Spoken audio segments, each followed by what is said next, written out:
In this world, there are monsters and players, as well as the famous system windows. Players operate in guilds registered in their countries and complete missions through them. Initially, it was believed that this system existed only on planet Earth, and countries competed against each other to see who was the best. Until one day, a space league was founded, and Earth was included, revealing that this system was intergalactic, and thus humanity was not alone in the universe. However, Earth began to participate in intergalactic competitions mandatorily, which shook the entire earthly government, and many things had to change. Amidst this, we have our protagonist, who is just one among many players, until something unexpected happens, and his life changes completely. Our story begins in New York on Manhattan Island. Due to the onset of a catastrophe, a defense initiative was launched. For a monster known as Behemoth, the harbinger of the apocalypse, is approaching. The monster is enormous, and its presence is terrifying. Even the warriors assigned to defend Earth are afraid to face it. They know that if the threat is not contained, it will be the end of humanity. Upon seeing the monster up close,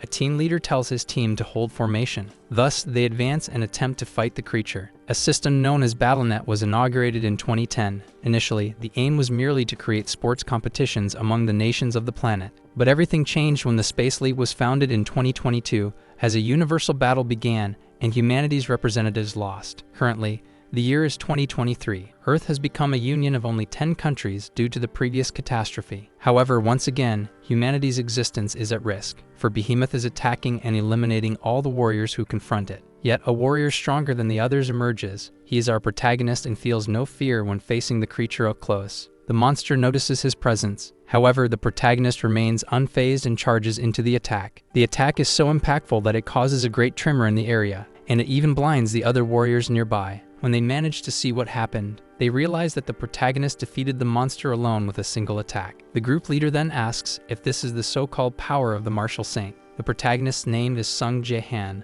a member of the American Players Guild, and he is currently ranked 7. From the top of a building, a man says that America has once again escaped disaster, and today will be remembered as a historic moment for future generations. This man is Baron Williams. He is the leader of the American Heroes Guild and is currently ranked 1. After this, worried about Jae-han, the so-called saint approaches him, even after being warned not to do so. One of the players says that the monster's energy may still dissipate, but the guild leader says that the saint knows how to take care of herself. However, he himself knows how dangerous this energy is, and for ordinary players, being near a monster's body like this is quite dangerous. But apparently, for the protagonist, the effect is the opposite, as he seems to use the monster's energy source as fuel. The saint's name is Sophia. She is ranked 3 in the guild and becomes concerned upon seeing the protagonist's injured arm, so she uses a regeneration spell to heal him. Sophia warns the protagonist about the risks of using evil energy as a power source. In any case, she tells him to hang on as she is almost done healing him. Again at the top of the building, a guild member catches the attention of his leader, for he notices that the reward for defeating the boss has appeared. Baron Williams then tells everyone to step back, and he steps forward to open the chest. The first players to arrive at the location are not satisfied with this, but they know they cannot do anything about it. The leader says that for the other players, there is only one hope, the First American Guild, and he claims that only those who are guild members will receive the reward for this mission, except for the protagonist. The saint, however, disagrees with this,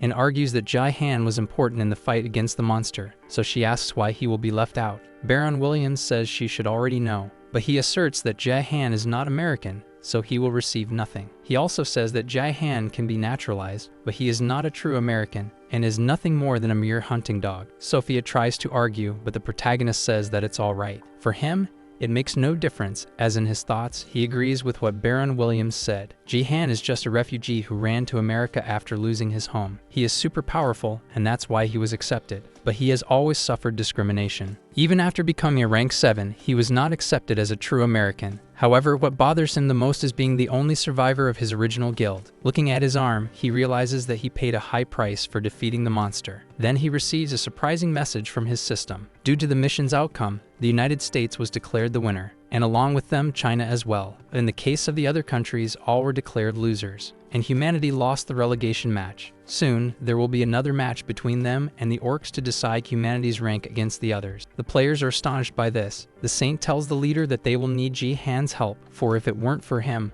the last match would have been disastrous. However, Baron Williams disagrees and says they will handle it on their own. After that, he and some of his team were teleported to a different location, In this, Baron Williams faces someone and says that it has been a while since he last saw him. These are the opposing orcs, and Baron calls him a pig. He sees that on his team, there are 4 Americans and 1 rank 1 Chinese. Baron thinks they can handle these pigs without Jihan. After all, he is on the team, positioning himself as the representative of humanity. He charges into the attack, claiming he will defeat them. However, with just a single blow, Baron is defeated by one of the orcs. Seeing this leaves the rest of the group quite surprised. Not only them, but other humans are also watching as the match is being broadcast live, including the protagonist who sees everything happening on his system's screen. People on Earth become desperate upon seeing that a human player has perished, but things worsen when the orcs defeat the other players all at once. Only the saint remains, pleading for her life. However, the orc, before attacking, thanks humanity, claiming that thanks to their defeat, the orcs will survive. Thus, all of humanity witnesses the defeat of humans against the orcs. But the worst of all is that humanity has been relegated in rank and expelled from the Space League. Now they will be deleted from the system. With that, a black hole appears in the middle of the city and sucks everything around it, including the protagonist who witnesses with his own eyes the end of the planet. People plead to be saved, but it is of no use as humanity has been deleted from the system. However, in the Space League's system, an error alert is issued, claiming that a human has survived. The protagonist realizes that he did not die, and his system states that the divine power within him refuses to be deleted. He knows he escaped death because his life essence protected him. Jihan wonders if this power could not have manifested earlier. However, he receives a message from the system asking if he would like a second chance. He accepts, then a new message alerts him that he will be sent back to the initial period of the League. Shortly after, he wakes up completely disoriented, not knowing what actually happened. He remembers seeing that he would return to the initial period of the League's creation. Stopping to think about it, he recognizes the place he is in. Then he decides to go to the window to take a look. Realizing that he is in South Korea in the year 2020. From the top of the building, he sees people living freely in the streets. Thus, he concludes that he has indeed gone back in time. Jihan decides to check his status window and confirms that he is at the beginning of everything, and his current level is quite low. But since some evils come for good, he sees this as an opportunity to do things differently than before. So he decides that he will change the future precisely to protect the people he loves the most. He knows that unlike before, he is the only one who knows how this game ends, and he will use this to his advantage. Jihan knows that in 2020, Korea was doing well until then. The country had several strong warriors, and among them, one stood out. He was third in the national ranking. His name was Yoon Se-jin, the King of the Sword. He was considered a national treasure, and because of his performance, South Korea remained at the top of Asia. But this did not last long, because he changed his name to Ito Ryuhei and decided to become a Japanese citizen. In July 2020, he joined the new defense force. That day was the most shocking in all of Korea's history in the BattleNet system,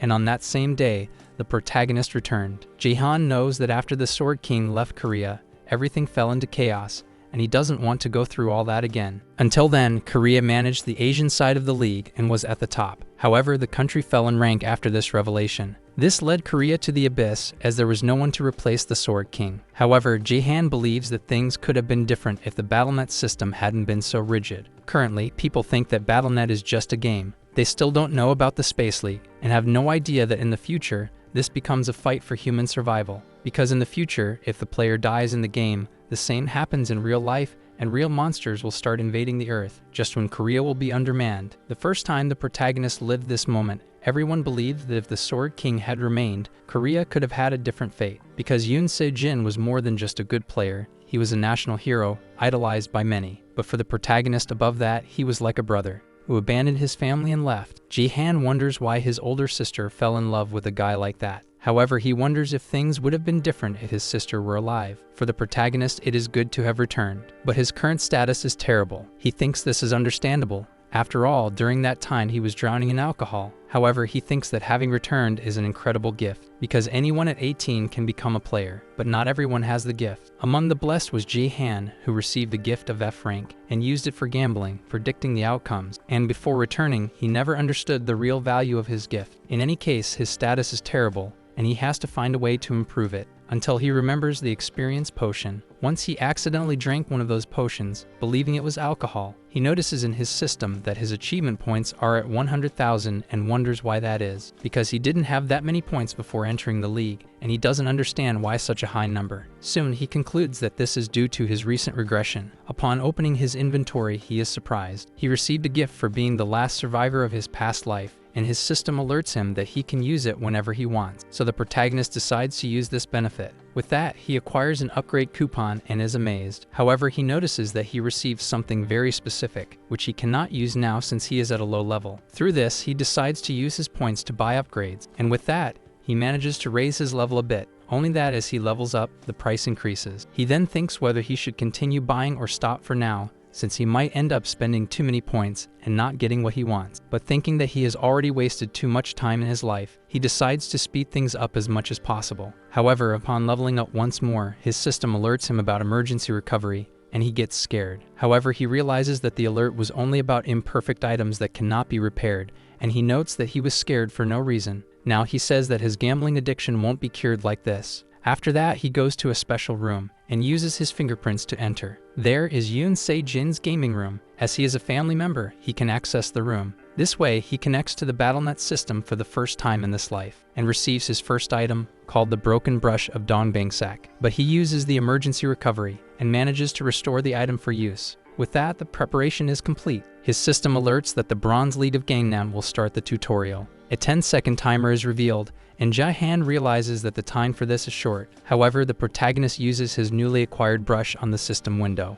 He thinks this is the reason he silently leveled up in the past. The rare and unique characteristic that emerges when strength, agility, and endurance are combined was martial power. The two characters written with this small brush, from which everyone distanced themselves. They were the starting point for his awakening. With 1 second left on the timer, he manages to edit his status with the brush. After that, he is connected to BattleNet and immediately drops into a survival mission. He needs to survive in a coliseum filled with monsters and other players. The mission will end when only half of the surviving players remain. The protagonist is surprised upon arriving at the coliseum. He quickly checks his system window. He breathes a sigh of relief as he has obtained the martial power he was seeking. Jae-han knows that this is the initial process for maximum power, but until he reaches that potential, he will need to make do with what he has. After that, he catches a glimpse of his past life. He remembers that the first time, he had no compatibility with his brother-in-law's equipment, but now that he does, he wants to make good use of the gear. Next, his system reveals a side quest, asking him to finish first in the tutorial. Jae-han thinks that with his current powers, he can easily achieve that. However, right at the start of the match, he is attacked. The player who attacked him referred to the protagonist as a newbie, but soon after, he realizes that he missed his strike. Jae-han easily blocked the enemy and thinks that things are going as expected. Soon, this adversary will be the first to lose to him in his new life. The protagonist stops and reflects on the guilds, groups that train and manage players.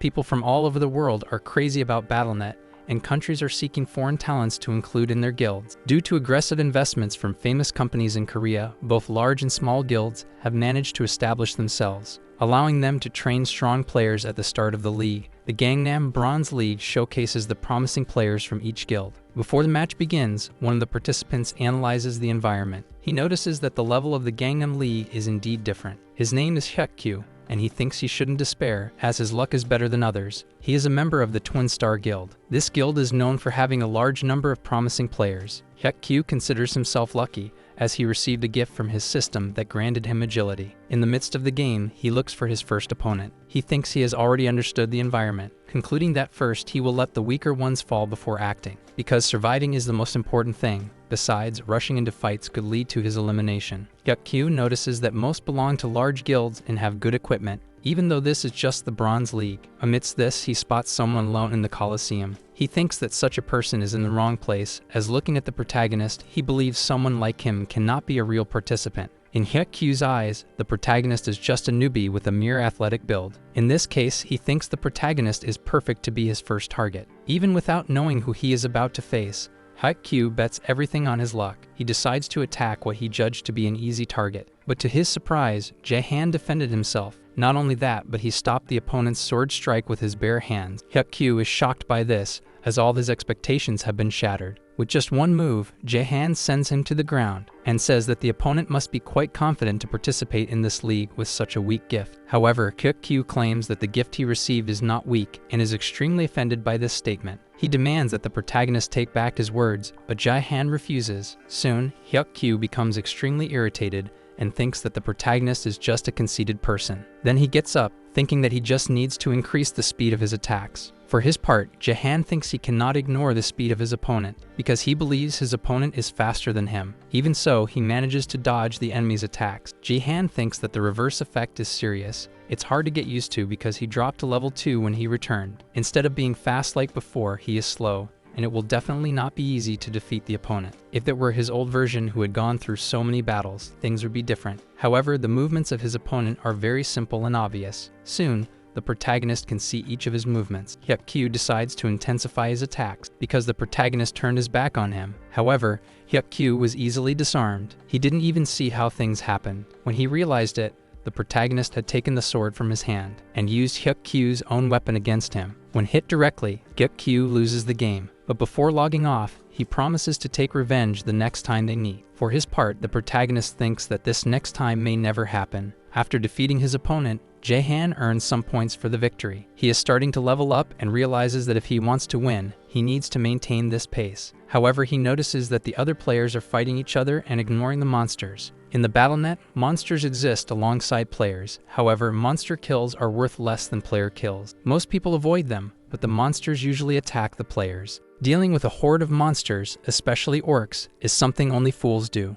Nevertheless, the protagonist receives a new side quest to deal with a group of orcs, with a reward of 500 points. Jahan thinks there's no reason to ignore this quest, especially because of the reward. After all, these orcs are just software compared to the real ones. They are nothing. With that, he speeds off towards the enemies. The orcs are even shocked by this. Still, they try to attack together to defeat the human. They throw their axes in the direction of the protagonist. Jahan, who until then was unarmed, grabs some axes to use as weapons, and makes the enemies taste their own poison. The orcs can barely predict his movements. Therefore, Jahan circles around the group, catching them all by surprise and attacking them in droves. He shows no mercy whatsoever, leaving his enemies thoroughly terrified. Even so, Jahan cannot stop now as he has a goal to fulfill. The protagonist attacks all the orcs at once and gives them no chance to react. One of the orcs tries to use a spear against Jahan, but he grabs the enemy's weapon and breaks it as if it were nothing. The orc is left dumbfounded. For his part, the protagonist says that this enemy attack was pathetic. Then Jahan attacks using an axe. However, the orc's weapons are not very durable, and the axe breaks apart. Soon he tells the enemies to bring better weapons next time. Some orcs say that if the human could break their weapons, he could also break them, so they should all attack at once. So they do, and the protagonist gets irritated by the monster's persistence. Jahan stomps the ground with extreme force and causes a great tremor in the ground. After that, he jumps as high as he can and grabs some weapons from the enemies. Then he uses them against the orcs themselves. The protagonist is moving at superhuman speed. His enemies can barely see his movements, and he uses this to his advantage, attacking the orcs with speed and strength. One of the orcs even says that the protagonist doesn't seem like an ordinary human, and compares him to a true monster. However, those were his last words. Some time after the protagonist deals with all the monsters, he receives some points as a reward. Moreover, he levels up in the middle of the game, something that is not very common, as points are usually calculated after matches. However, he imagines that this is due to his low level, but in any case, leveling up is not a bad thing. He also thinks that if he has to choose only one attribute to evolve, it will definitely be strength, because that is the only attribute that has power, agility, and vitality at the same time. Even if it has the same points as other statistics, it is insane enough to increase his overall ability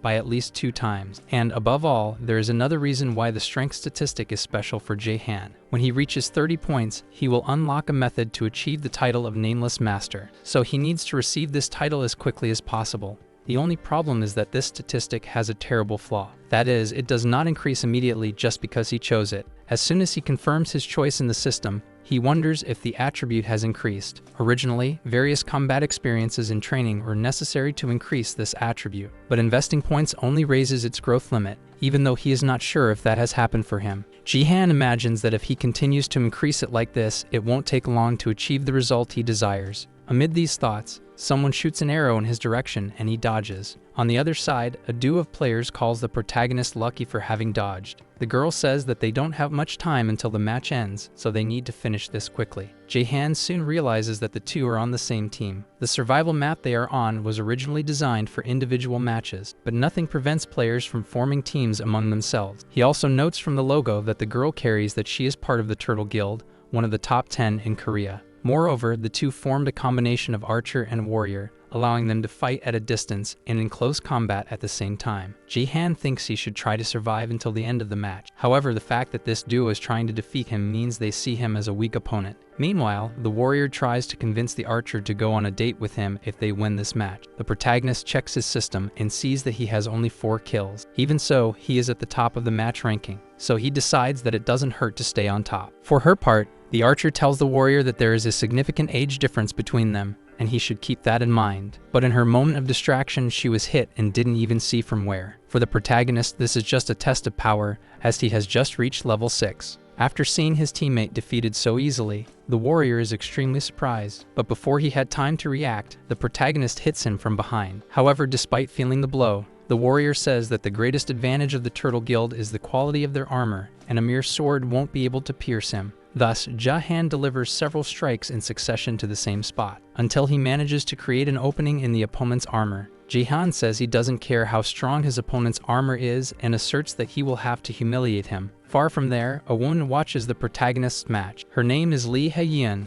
the head of HR for the Reason Guild, and she is surprised by what she sees. Her bodyguard, named Lim Gae-young, asks what she is referring to. She says it's a relief that a player like this hasn't been summoned alongside her bodyguard. Otherwise, there would be a chance for Gae-young to be eliminated or end up in second place. Soon, she asks if it wouldn't be better for her to avoid the next match, if there is a chance of the two being placed together. But Hae-yeon says she was just thinking out loud and that there is no way her bodyguard can lose, claiming that if there were a fight between them, the protagonist would be crushed. Lim Gae-young says she will keep her distance from this player, but her boss orders her to find the protagonist and fight him. Thus, Lim Gae-young has no way to refuse. While watching Ji-han fight, she feels like she has seen him somewhere before. Lim Gae-young, a member of the Twin Stars Guild. She was known for having an S-level talent and was a candidate that the Twin Stars Guild used ambitiously. From the beginning, she met everyone's expectations with her performance and would have been the first in the league, as there was nothing she lacked. However, Sung Ji-han appeared in her path and took the lead in the ranking. The leader of the Turtle Guild team was astonished, as he couldn't believe that a low-level newcomer without any equipment defeated experienced players. He doesn't know how this happened and imagines that Ji-han must be hiding something.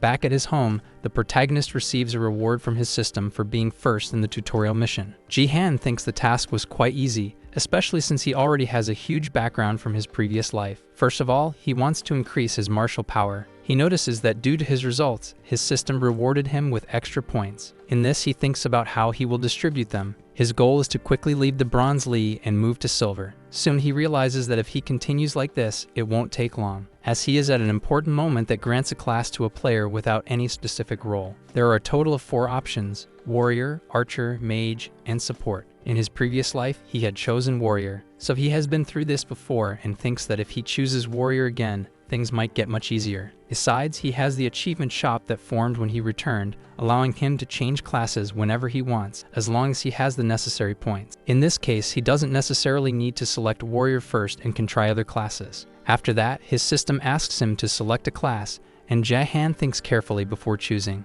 Elsewhere, a group of zombies attacks. This is a Bronze League mission, and the players need to defend a fortress, along with the crystals that are at the top of the location. One of the participants is precisely the warrior Lim Gae-young. For her, even being in a game, this scenario is disgusting. Then 2 more players appear. They also do not like this map at all. Gae-young analyzes her mission companions and thinks that the archer is from the L-Key Guild and has good equipment. On the other hand, the mage does not seem to belong to a guild, but his equipment is excellent. However, for her, the most important thing in a map like this is to have good support in the group. Gae-young believes that defense is ultimately a long battle, a war of attrition, and the help of support is very important. However, she did not imagine that the designated support would be none other than Sung Ji-han. 20 minutes earlier, our protagonist received a support request from his system for a mission. He thinks there is only one reason to select support when he is so inadequate that even the system wants to confirm again. Divine Power is a new attribute that is unlocked by selecting the support class. It is one of the elements that must be enhanced to obtain another unique attribute,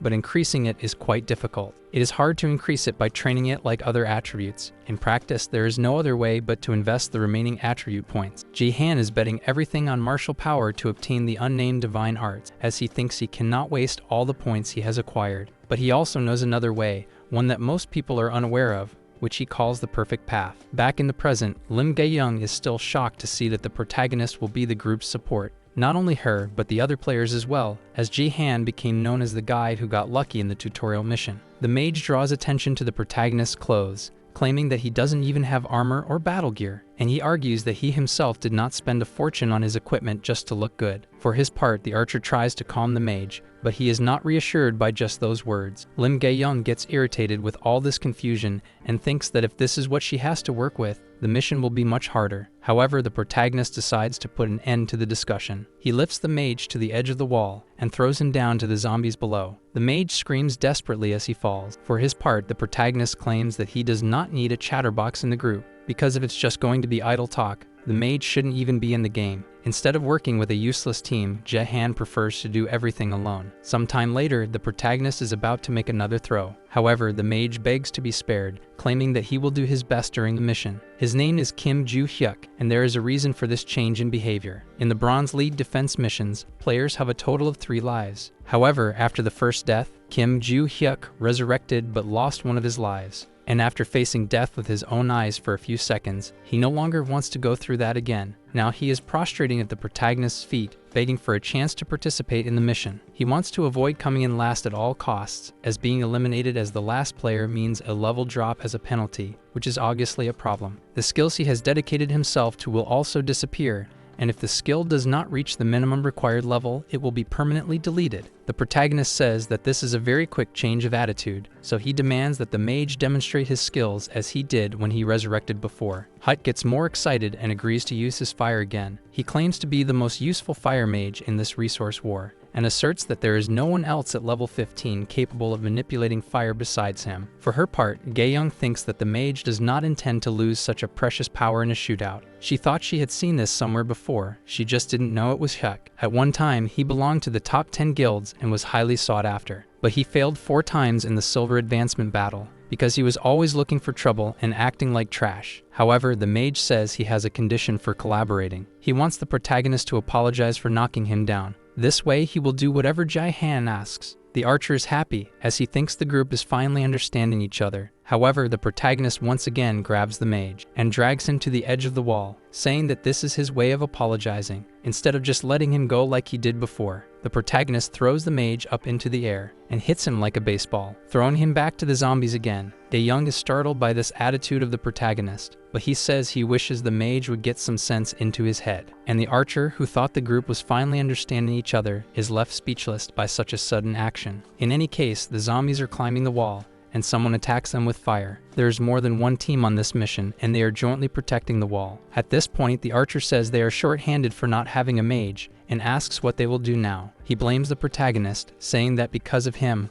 the team has been hindered. For his part, the protagonist accesses his system and realizes he has a side quest. Jae-han needs to defeat 1,000 zombies, but he thinks the allotted time is short for the number of enemies. Even so, he cannot ignore the rewards offered. Meanwhile, Gae-young has been judging the protagonist from early on, and thinks he is the worst in many aspects. She believes the protagonist acts as he pleases, and this type of specialization is a support class. Even players who play for fun don't do that. Therefore, she concludes that he is not someone worth recruiting logically. The group's archer shouts at the protagonist, telling him not to ignore him, otherwise he will have to fight alone. Jae-han says he can really do that. This might be possible if he monopolizes the zombies. Gae-young steps forward and says she will attack, so she asks the others to stay back as support. However, the protagonist says he has everything under control and will take care of everything up front. Then he tells her to protect the archer. After that, a monster approaches, and they notice it is a blood zombie. The archer says this zombie is different from the others, as its body is entirely liquid,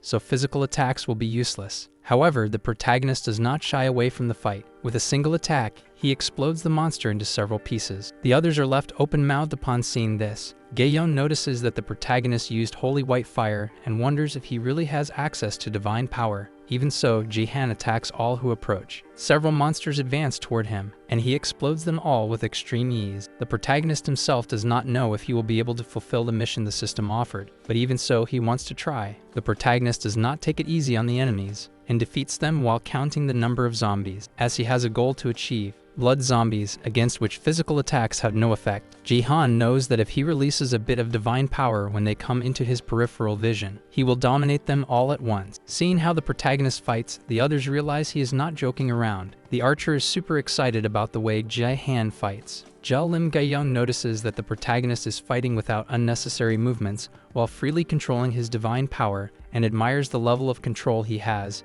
Not only that, but she notices that Jae-han has been aiming only for the heads of the enemies from the beginning. Back to the protagonist, he has already defeated some enemies, but has not yet reached the goal of 1,000 kills. However, thanks to his performance, he leveled up. Meanwhile, Jae-han thinks there is another way to achieve his previous divine power. However, this other way is not so easy to obtain, although it is a definitive path. In 2010, when the game started, sacred relics also appeared, which were traded at high prices due to a rumor that they contained hidden secrets. However, 10 years later, nothing was revealed and their value began to decline, especially since the space sacred relics had no merit. There were many people who were unaware of their existence. However, Sophia had her divine powers awakened through one of those relics. Once she explained to the protagonist that a space relic awakened her powers, but it stopped working after the game tutorial. Even so, this was the reason that made her become the saint, for she believed that by keeping the alien sacred relics for a long period of time and praying, she could increase her divine power. The conditions required by each relic are slightly different,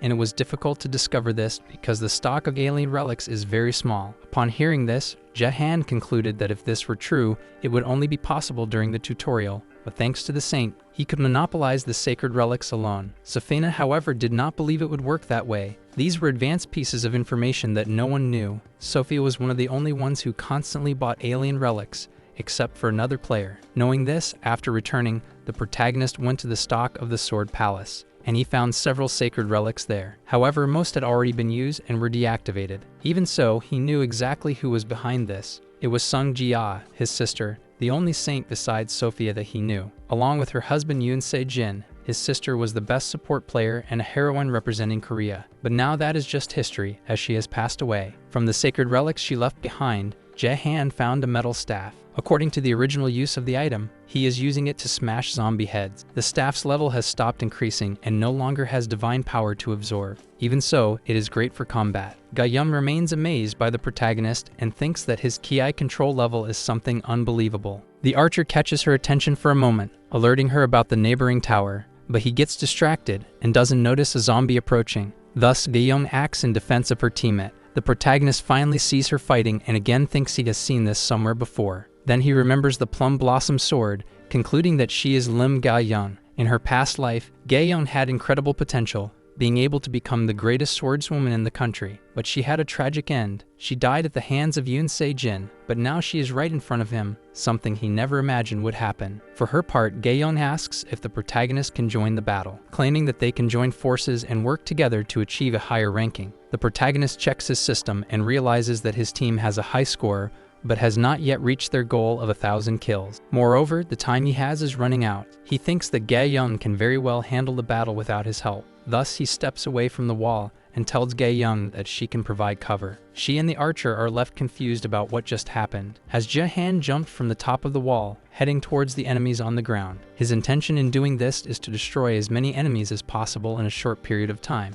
The archer says that the protagonist's performance was great, as they managed to stay at the top of the ranking. However, in Jae-han's view, he only thinks that he did not manage to reach the goal. The game ended before he reached 1,000 kills and sent him back to the top of the tower, thinking that he can try this challenge again when he gets stronger. While the archer celebrates, saying he wishes to team up with them again. Ga-young is shocked to see a player of a lower level than hers causing such destruction, and she even considers the possibility that Jae-han is using some kind of bug to his advantage. For his part, the archer says he will log out first. Meanwhile, the protagonist only thinks about the rewards he will receive, until Ga-young calls his attention. Jae-han has not met her in this life and does not know how Ga-young knows him. She says she has heard of him around. Ga-young thinks that a talent like his is impressive and that they need someone like him in the Twin Star Guild, so she asks for the protagonist's contact as she wishes to talk to him after the match. However, she thinks about what she just said and soon feels embarrassed because she did not explain her point well. Ga-young tries to clarify herself to the protagonist. Meanwhile, Jae-han notices that she suddenly became embarrassed. Even so, he says he does not have his cell phone number memorized. He also says that the next time they meet, he will inform her of his number. But now he needs to log out of the game. Thus, Ga-young wonders what he meant when he said he did not know his own cell phone number. She even thinks that in a way, she ended up being rejected. At another moment, the protagonist walks through the streets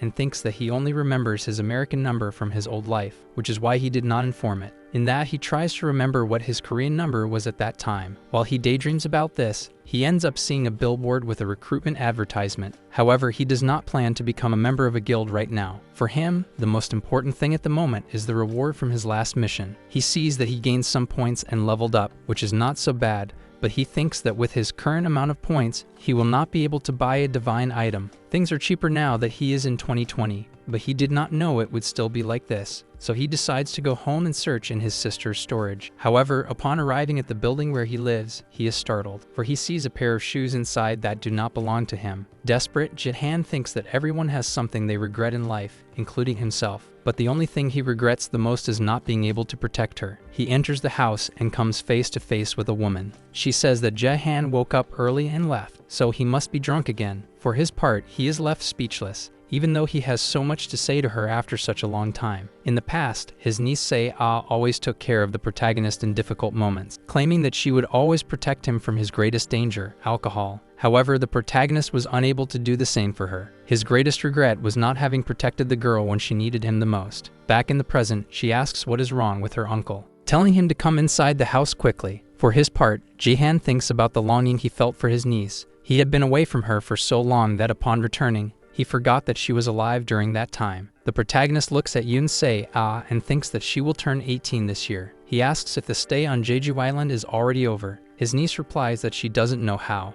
but it ended early for her. When she was born, her mother was always busy with work, and the whole world was watching her father, which is why it was her uncle who took care of her since she was little. For Jae-han, who lost his entire family at a young age, she is his most precious treasure and stands above anyone else. The protagonist asks if she returned because she received a call from her father or something like that. Yoon Se-ah says yes and reveals that her father has fallen in love again. In the call with her father, the girl said that he really went crazy, talking wildly, suddenly speaking of love. However, her father said he wasn't asking for her understanding, and that was all she needed to know. She then understood that her father was abandoning her just like that and was going away. He confirmed it, saying that this was the condition of his new wife. Upon hearing this, the protagonist became extremely furious and thinks that Yoon Se-jin has always been like this. He becomes even more indignant upon discovering that, in addition to being an irresponsible traitor, he threw away his country and daughter just for a woman. His anger increases as Ji-han remembers what happened to his niece and blames her father for it.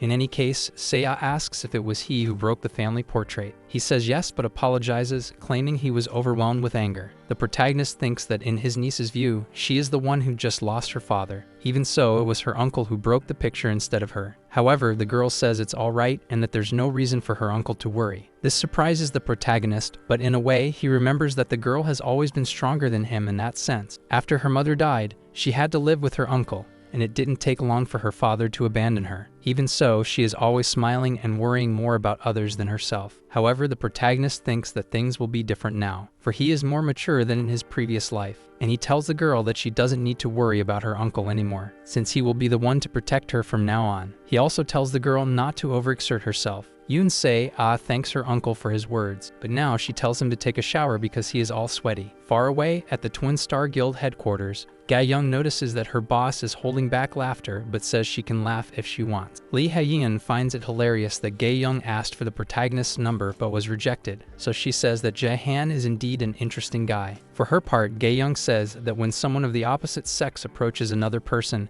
they are usually judged by their appearance, and she thinks she doesn't have a chance. After all, she is not as beautiful as her boss, as her clothes and appearance resemble a man. With this, Ha-yeon realizes that her coworker is having problems and doesn't even notice how popular she really is at the firm. She then says that Ga-young will indeed be hated if she continues saying things like that about herself. At another moment, she asks her boss if she really has plans to make Ji-han join the guild. Lee Ha-yeon doesn't say that her priority is to get him into the guild at any cost. Even the superiors are going crazy saying that this should be a success. The stress is driving her crazy, and she also agrees that Jae-han is someone who should be recruited. Next, Ha-yeon sees that a live broadcast has started. Ga-young asks if her boss is still watching the betting streams. Ha-yeon says that actually, this is a strategic analysis broadcast. After that, Ga-young is shocked to see who started the live stream. The protagonist is on the other side of the screen, asking his niece to help him with the live stream. Ga-young is stunned to see that her boss follows the protagonist. Ha-yan says that this is not important right now, because Jae-han is publicly claiming to be the brother-in-law of the Sword King. On the rooftop of the building where he lives, the protagonist asks Se-ah to step back a little. Then he stomps on the ground, which causes a huge crash in the area. There is a statue of swords in honor of Yoon Se-jin, and for that same reason he is publicly destroying the monument, because this is his declaration about the change of nationality of the Sword King.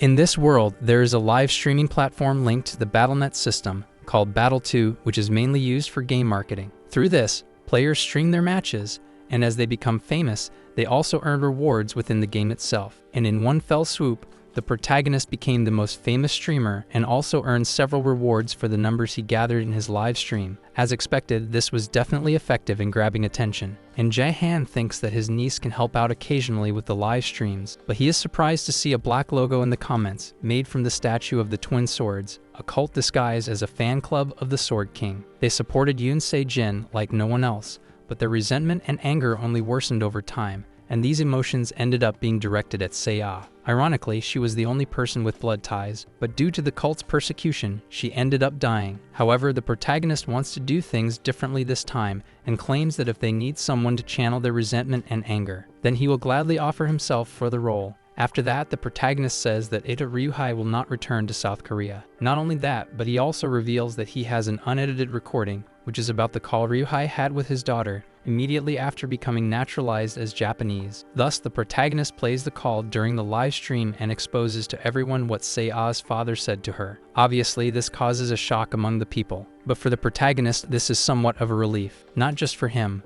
but for his niece as well. Then Yoon Se-ah formally introduces herself in the live stream as the daughter of the Sword King. She says that she was also shocked when she spoke to her father for the last time, but she has something to say about it. Her father left behind the Palace of the Sword and said that his daughter could keep the building. However, she claims that she cannot accept the inheritance of someone who threw his own homeland and family away. So she decided to donate the building to her nation and hopes that this donation will contribute to the development of new Korean players. 30 minutes earlier, Se-ah was shocked when her uncle suggested donating the building, and she thought he was drunk, as only then would he consider donating his own house. Moreover, she claimed that by doing this, she would give up a great fortune. Jae-han wasn't sure if he could convince her, as he asked her to donate a building that most people wouldn't be able to touch, even after working their whole lives. But he remembers that after Yoon Se-jin became the representative of Japan, the people's anger grew, and the government confiscated all his belongings. And Se-ah, having nowhere to go, couldn't resist the persecution and terror from the Sword King's clans, and ultimately chose to log out of the server called Life. The protagonist thinks that if he is going to lose the building anyway, he prefers to do so while protecting their reputations and ensuring that Se-ah is safe. Ji-han knows that to his niece, he is just an unemployed drunk, and he cannot reveal to her that he came from the future, so he needs to think of something that would convince her. However, before he can argue, the girl agrees to donate the building. Surprised by her sudden acceptance, the protagonist asks if she is really okay with this, because a minute ago, she was reluctant about this idea. Se-ah claims that her uncle is not the type of person who acts without thinking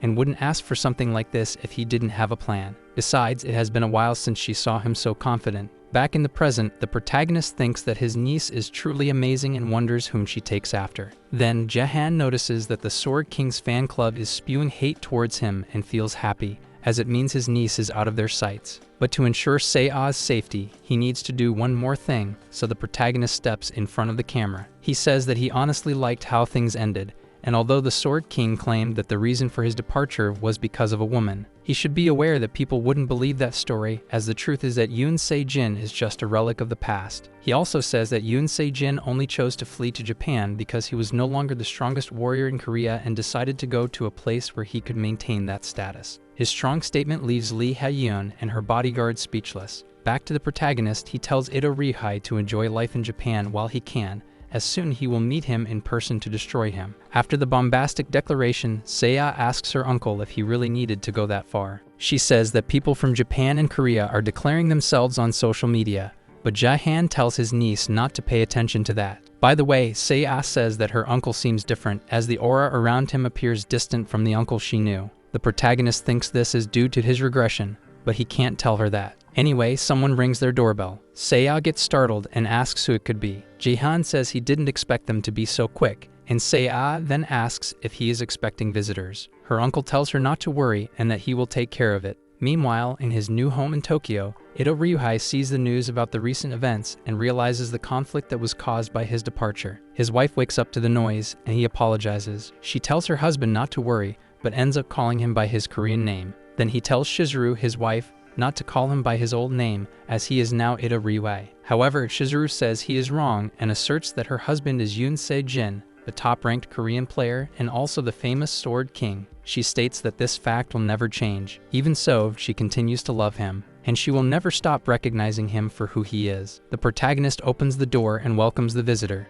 In turn, a man apologizes for arriving unannounced. Jihan says he was already expecting him, as he knew that sooner or later someone from the government would knock on his door. This man is named Park Yoon-sik. He is the government representative from Korea within the BattleNet system. As the representative enters, the protagonist thinks that the administration has stopped visiting them since Yoon Se-jin left. But this man cared for him and for Seiya as much as he could. So Jae-han concludes that he will start investigating to gather everything he needs. Sometime later, Park explains that the Sword King's departure is final and there is nothing that can be done, but the match between Japan and Korea is about to happen. The protagonist knows that Park is dodging the point and imagines that he is there to convince him not to donate the building they live in. He claims that the reason would be that by doing so, the government would be publicly acknowledging that the Sword King will not return, and that would look bad. Park thinks that the protagonist hit the nail on the head and wonders if this is the same Jae-han he knows, because he remembered a man in a deplorable state who was ruining his life through alcohol, but now stands before someone different. In any case, Park says that the government has not completely given up on the return of the Sword King and would like to make a proposal in the form of a consignment management. Jae-han knows that this means the responsibility of managing the Sword King's property would be passed to someone else. He then asks if he will have to return the property as soon as the Sword King returns. Park replies that yes, and says that his wish is for the two of them to continue residing in the Sword Palace. Claiming that this is a victory for both parties, he hands the document to Jae-han, asking him to read it carefully and give a positive response. Jae-han thinks he would hand over the property anyway, but he would appreciate it if the government took care of everything. Then he says he will accept, but he has one condition for that. Sometime later, a player named BJ Golden Light starts a live stream. He is inside the game in the Coliseum. After making a triumphant entrance, BJ formally introduces himself to his viewers. He gets excited as the game hasn't even started and he has already received some donations. On the other side, some players are watching him. Fuming with anger, they wish for BJ's downfall as they believe his fame is disproportionate to his talent. BJ Golden Light is a popular streamer, but not for common reasons. He is known as a notorious troll. Originally, he was promising in the Golden League, but was demoted to bronze level for exploiting underwater content. He plays casually and has fun while doing it, meaning he is just another troll. His equipment is gold level, and it is said that he enjoys massacring and tormenting weaker bronze level players. In turn, DJ talks to his audience and asks them to guess who his first victim of the day will be. But when he looks at the other players, he spots the protagonist and recognizes him as Jae-han. He approaches and tries to interview him, knowing that Jae-han has become quite popular recently. However, in the protagonist's eyes, BJ is just a clown in costume. Thinking it over, Jae-han concludes that there are many BattleTube achievements he still doesn't have, so he should increase his viewers with a stream. As soon as he opens a live stream, BJ gets irritated as he now has competition. He fears losing relevance after all. Jae-han has achieved impressive numbers in recent days. Amid this, BJ notices that the fan club of the Sword King has placed a bounty on anyone who can dethrone the protagonist. Not only that, but the increasing number of points would also make him more relevant on the platform. BJ sees that the bounty for defeating Jae-han is close to reaching 50,000 points and trembles with anxiety. But he panics when he sees that the mission started before he reached the point goal he wanted. Even so, some fan club members promise to donate if he defeats Jae-han. So more than ever, BJ feels motivated to shine again. Thus, as soon as the mission begins, he tries to attack the protagonist from behind, believing that if he wins, he will gain a great reward and visibility. He then advances and attacks Jae-han. The protagonist ends up blocking his strike. BJ doesn't understand how this happened after all. He is using a very good sword. On the other side, Jae-han is using a tuned kitchen rolling pin as a weapon. He says that his opponent attacked him sincerely. Therefore, it wouldn't be polite not to return the favor. Instead of a sword, Jae-han attacks with a chef's knife, and that is enough to take down BJ. Jae-han used only kitchen utensils to fight,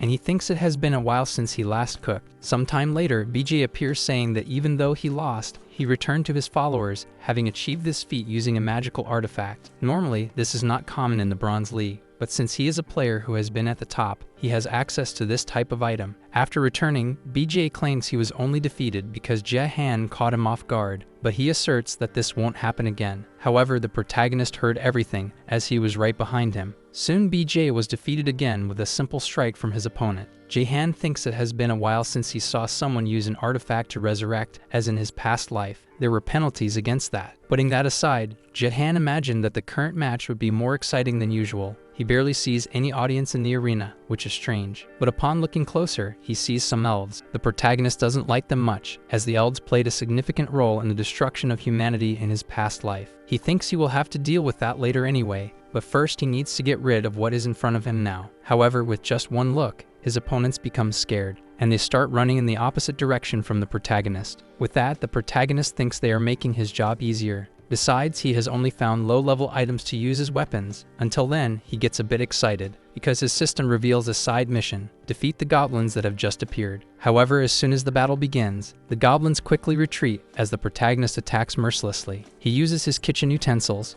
to fight against a bunch of goblins, and realizes that this is quite useful, for while he hits them on the head with the club, the knife serves to finish the job. Jae-han thinks it was good to study more about the game. Besides, his intention was to finish this quickly, but he realizes that there is still one enemy left to defeat. In front of him, a goblin champion appears, an arena boss. However, with just one strike, the protagonist knocks him down. Jae-han says that despite being big, this enemy is still just a simple goblin, and he finishes him off. After defeating the monsters, his equipment has worn down a bit, and Jae-han wonders what to do about it. Unlike him, who has already completed his task, the other players are fighting among themselves, and it doesn't seem like they will finish anytime soon. So the protagonist says he will lend them a hand. After all, he is in a hurry to finish fighting. In another place in the city of Seoul, BJ Golden Light is desperate. Out of the game, he analyzes the way the protagonist fights and says that Jae-han is very strong, which could be bad for him and his streams. Jae-han has already defeated about 35 goblins. His numbers are so impressive that a normal player could only achieve the same by switching. But BJ notices that Jae-han has grown tired of the goblins and has moved towards the other players. Not only that, but he is defeating everyone with extreme ease, and his numbers keep increasing, while the protagonist fights against the players. Some try to ally to defeat him. Jae-han realizes what is happening, but in the midst of this, a player fires shots at him. However, with his kitchen stick, the protagonist deflects everything as if he were playing baseball. Those who attacked him are left dumbfounded, and it doesn't take long for them to be defeated as well. For his part, the protagonist realizes that he is leveling up, and the system is rewarding him with divine power points. Then he receives an alert about an epic level side quest, something that is uncommon in the Bronze League, yet the reward is quite interesting, awakening the interest of the Shadow Queen of the constellation, an absolute being that represents a star and is a divine entity in BattleNet. The interest of such a being would lead to sponsorship, and Jae-han would gain abilities that would normally be unattainable for someone below the Diamond League. He thinks he needs to obtain her at all costs, for if he can catch the attention of one being, the other constellations will surely show interest as well. However, Jae-han wonders if he would be able to find her, for the Queen of Shadows is somewhere among all those elves. After leading the Colosseum, Jae-han achieved 10 kills, an impressive feat as in Korea. It is the first time someone has managed to do this since Yoon Se-jin's departure, and news about it spread across the networks. Jae-han's stream peaked at 4,000 simultaneous viewers, and he gained 10,000 followers in a short period of time. In contrast, the fan club of the Sword King, who cheered against Jae-han, ended up joining him. With this, their hatred was redirected towards Golden Light. BJ did not like this turn of events, but for his part, he became a fan of the protagonist, and decided to help Jae-han by becoming his editor, even without asking for his permission to do so. Sometime later, already at home, the protagonist's niece is astonished. She asks when Jae-han got stronger, for the way he fights against the other players seems like child's play, but the protagonist says that war has always been for someone with a cold heart. Putting that aside, Seiya says that many people want to make donations and asks why he doesn't allow it. He replies that he forgot to enable that option and asks if she has any amount in mind. Seiya says that the amount cannot be left open, as through that, various notifications would appear and distract him during the match. Jae-han then suggests setting a minimum amount of 10,000, but his niece argues that this is too much. However, while Seiya thinks about this, Jae-han can only think about the mission to find and provoke the Queen of Shadows. No matter how much he thinks about it, Jae-han cannot find a way to locate the queen in the crowd of elves. Seiya then says that her uncle has a look that something is wrong. She also says that if he needs her help, he he just has to ask. For his part, Jahan thinks that his niece is increasingly resembling her mother, so he decides to check how good Se-A's skills are. He says he has a mission where he needs to find the Queen of Shadows in the Colosseum. Since he doesn't have much information, he will need help with that. Se-A then says she can watch the replay of the match to see if she finds anything. But as he steps away, Jahan feels a bit guilty for saying this to his niece. After all, finding the Queen of Shadows is like searching for a needle in a haystack. Anyway, since Se-A offered to help, he thinks it's good for her to participate. And since he has some extra time, it's time to see what he left on the back burner. Checking his system, he sees that he has a class upgrade space, which he bought using all the points he has saved up until now. This time he chooses the Mage class. As soon as the change is made, Jahan feels the new power coursing through his body,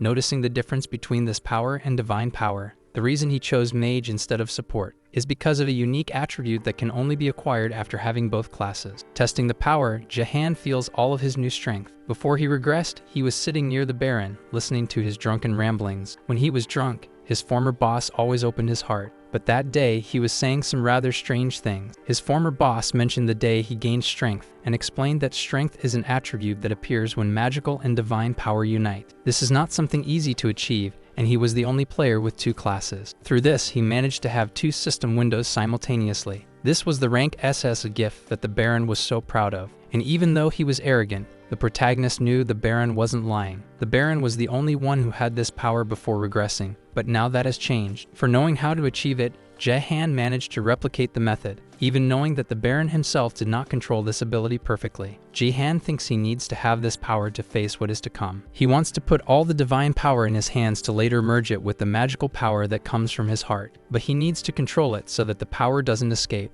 as that would cause great damage. Soon after, he celebrates having succeeded, but when the protagonist thought he had everything under control, the power escaped, and an explosion of energy threw him far away. Jahan then realizes that this cannot be controlled just with brute force, and he needs to understand a bit more if he wants to control this power. However, with just one attempt, he was almost exhausted, and now he doesn't even have the power to try again, until he has an idea to store the power. Assuming that it is not possible to store power that has already been released, he thinks that maybe there is a way to store this power inside his body. With that, he decides to test his theory and performs the procedure once more, but this time he tries to store the power within himself. Jahan performs a combination of all his powers for this, but when trying to store this large amount of energy, he collapses. His system tries to integrate the power, but in the meantime, Jahan screams in pain. Soon the system alerts that he has reached an unbearable state for any player. On the other side of the apartment, his niece with headphones on can hear his screams, and with that, she becomes worried about her uncle. Combining the 3 fields of elixir, that is what the protagonist just attempted to do. Wanting to gain strength by combining power and magic, Jahan even used martial power and unconsciously during the combination. However, the conditions for this were extremely demanding, as it was necessary to perfectly control the 3 different powers. Moreover, it was required to have at least attributes above 100 points. If someone far from these conditions attempted such a procedure, it could end quite painfully. Se-A is startled to hear the screams again, and she runs to her uncle's room. Upon arriving there, she is surprised. Shortly after, the protagonist tells her that he only has a headache, but the girl doesn't understand how such loud screams could come from something so trivial. Jahan says that this is a mystery of the human body, but his niece doesn't believe it. She says she doesn't want to be mad at him. In fact, she claims to have been scared, because she imagined that something bad had happened to him. The protagonist realizes that he did not consider the girl's feelings, but he claims that he is fine and assures her that there is nothing to worry about. He even apologizes for having made her worried. After that, Se-A punches him in the chest, saying she is relieved that nothing serious happened. And now she says she will continue searching for the Queen of Shadows. After that, Jahan thinks that he can never show his weak side to his niece again. The combination of the 3 fields failed because he lacks experience and level. Even so, it was not a total waste, for Jahan managed to gain the power he wanted. He failed in combining the 3 powers, but successfully combined divine power with magical power, which allowed him to gain strength. However, he realizes that his strength attribute did not increase in his status. His system alerts him that the martial power and strength attributes have integrated and now share points. He sees that now, if he increases one attribute, the other also increases, and he thinks this is too unfair. Jahan imagines how strong he will become when he combines the 3 elixir fields, but he needs to set that aside for now, as he almost died on the first attempt. He decides to try using mage power since he now possesses that class. However, he still does not have enough power for that, and he realizes he will have to level up. The next morning, he wakes up to his system saying that his divine power has increased, and he can only absorb power from C-rank relics or higher. The protagonist slept next to some relics and tried to absorb their power during sleep. However, those items are no longer useful, and he realizes he wasted points buying them, so he thinks it's better to sell them in the used market. Ji-han decides to check if his niece has woken up, but upon finding her, he realizes that the girl hasn't even slept yet. Seiya says she was researching so much that she didn't notice the time until the sun came up. However, her uncle says she doesn't need to work so hard. She agrees but says she found something good. The girl says there are people with appraisal skills who make materials from other races. The protagonist doesn't like that very much. In any case, his niece shows the replay of her last match. Seiya points out the two elves in the image and says they seem to be of high rank. But one of them is a dark elf, and the title of queen or something like that fits the description, so she might be the person her uncle is looking for. Ji-han thinks that makes sense and praises Seiya's work, but the girl says it's too early to come to a conclusion. Deep down, he agrees as he knows a celestial wouldn't be discovered so easily. Seiya says she will continue investigating other videos and will even edit some for her uncle. The protagonist is surprised to learn that Seiya knows how to edit. The girl says that although she is not very good, she learned by editing her father's videos as a hobby. This surprises him to some extent, as the more he thinks about what Yoon Se-jin did, the more evident it becomes how foolish he was to abandon his daughter. 2 days earlier, Park Yoon-sik told them he had a hunch about who the new wife of the Sword King was, and he said it was Ito Shizuru, the owner of the SSS rank gift known as Beauty. Park Yoon-sik says that the most accepted theory among the administration staff is that the Sword King may have fallen in love with her ability. He told the protagonist to be careful too, as this woman's power surpasses mental control and can even reshape minds. Similar cases in the past reveal that prosperous people left Korea out of nowhere and went to Japan, so anyone is subject to being the next target. After that, the protagonist researched everything he could about Ito Shizuru and her powers. However, he found no relevant information and imagines that the Japanese government is covering everything up. He has nothing he can do at the moment except follow Park Yoon-sik's advice and be cautious, because if what Park said is true, the enemy may already be making their next moves. As the protagonist had predicted, shortly after, a Japanese self-defense force plane lands in South Korea. Sometime later, Seiya hurries her uncle because they have an appointment.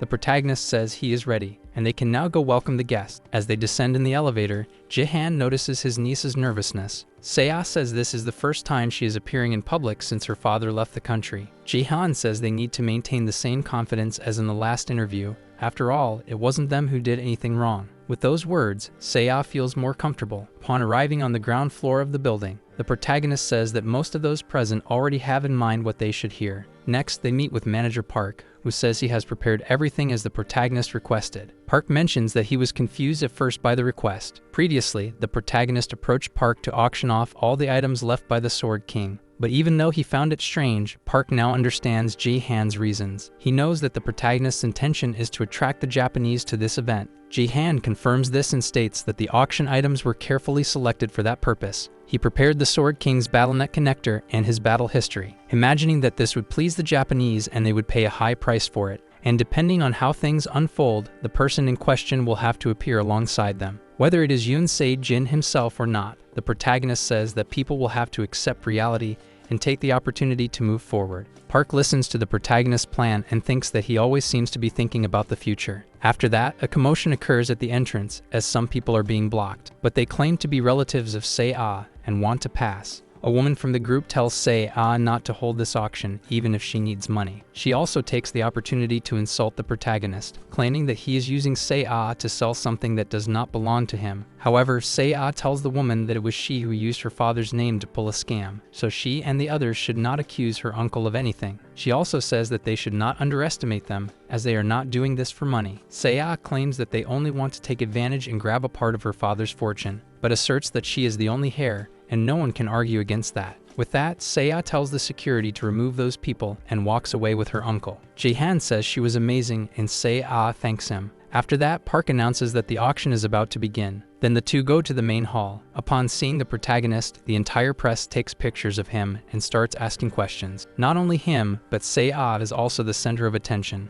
But instead of paying attention to this, the protagonist discreetly uses his powers to break some cameras and stop the journalists. Ji-han says this is an auction, not a press conference. He then asks for silence to finally start the event. He presents the items, the first being the BattleNet connector that the Sword King used and his battle history. Additionally, The servers contain the Sword King's own analyses about himself, along with data collected from analyses done on the top players in Korea. Some potential buyers get excited about this. Soon, the protagonist realizes that his plan is working, until someone from the audience asks for permission to speak. A man introduces himself as Takeda Kazuo, manager of the recruitment team of Japan's Neo Self-Defense Force. He wants to be the first to make an offer. With that, he bids 5 billion yen for all the auctioned items. Not only that, but he also requests a personal meeting with the Sword King's daughter. The protagonist had anticipated something like this. Nonetheless, he says it will not be possible. He then approaches Takeda and says that if he has any problem, he can voice it in front of everyone. Jihan also says that among all,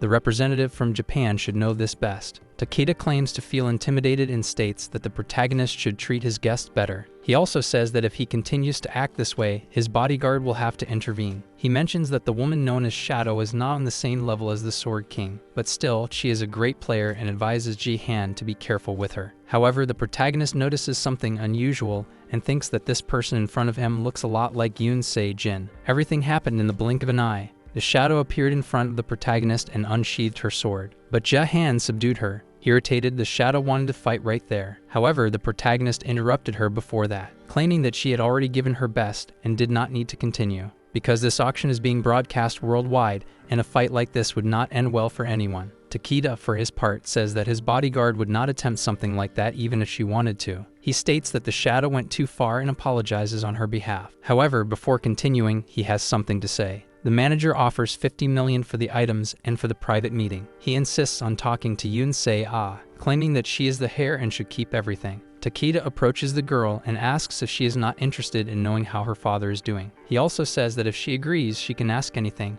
but she will also have to answer some questions. In his thoughts, Takeda believes that his proposal is irresistible, but to his surprise, Seiya refuses without a second thought. Desperate, he tells her to think better and not to give up so much money. Seiya says that this proposal is very indecent, and if the only way to get news about her father is through a deal, she is not interested. Moreover, she claims to be a minor and that her uncle is responsible for her, so she must do what he says. Takeda did not expect such a direct refusal, but he maintains the cash offer in the name of the defense force and says that the meeting had been arranged outside without her agency's knowledge. However, since she refused, he will just buy the items as that was his order. Not only that, but he says that the order came directly from the Sword King. Takeda hands a letter to the girl, saying that it was her father who wrote it. Seiya realizes that in the letter, her father introduces himself as Ito Rinhai, his Japanese name, and does not even identify himself as Korean anymore. Meanwhile, Takeda celebrates, claiming that the auction ended before it even started, since the Koreans do not even have money to cover his offer. The protagonist does not like hearing this at all. He remembers that in his past life, the United States government banned Takeda from entering their country, because Takeda made recruiting players from other countries very easy, being called by people a Japanese calamity. Jihan thinks that there is a chance Takeda is related to the new wife of the Sword King, so he must be careful. However, he feels that the auction ended very quickly,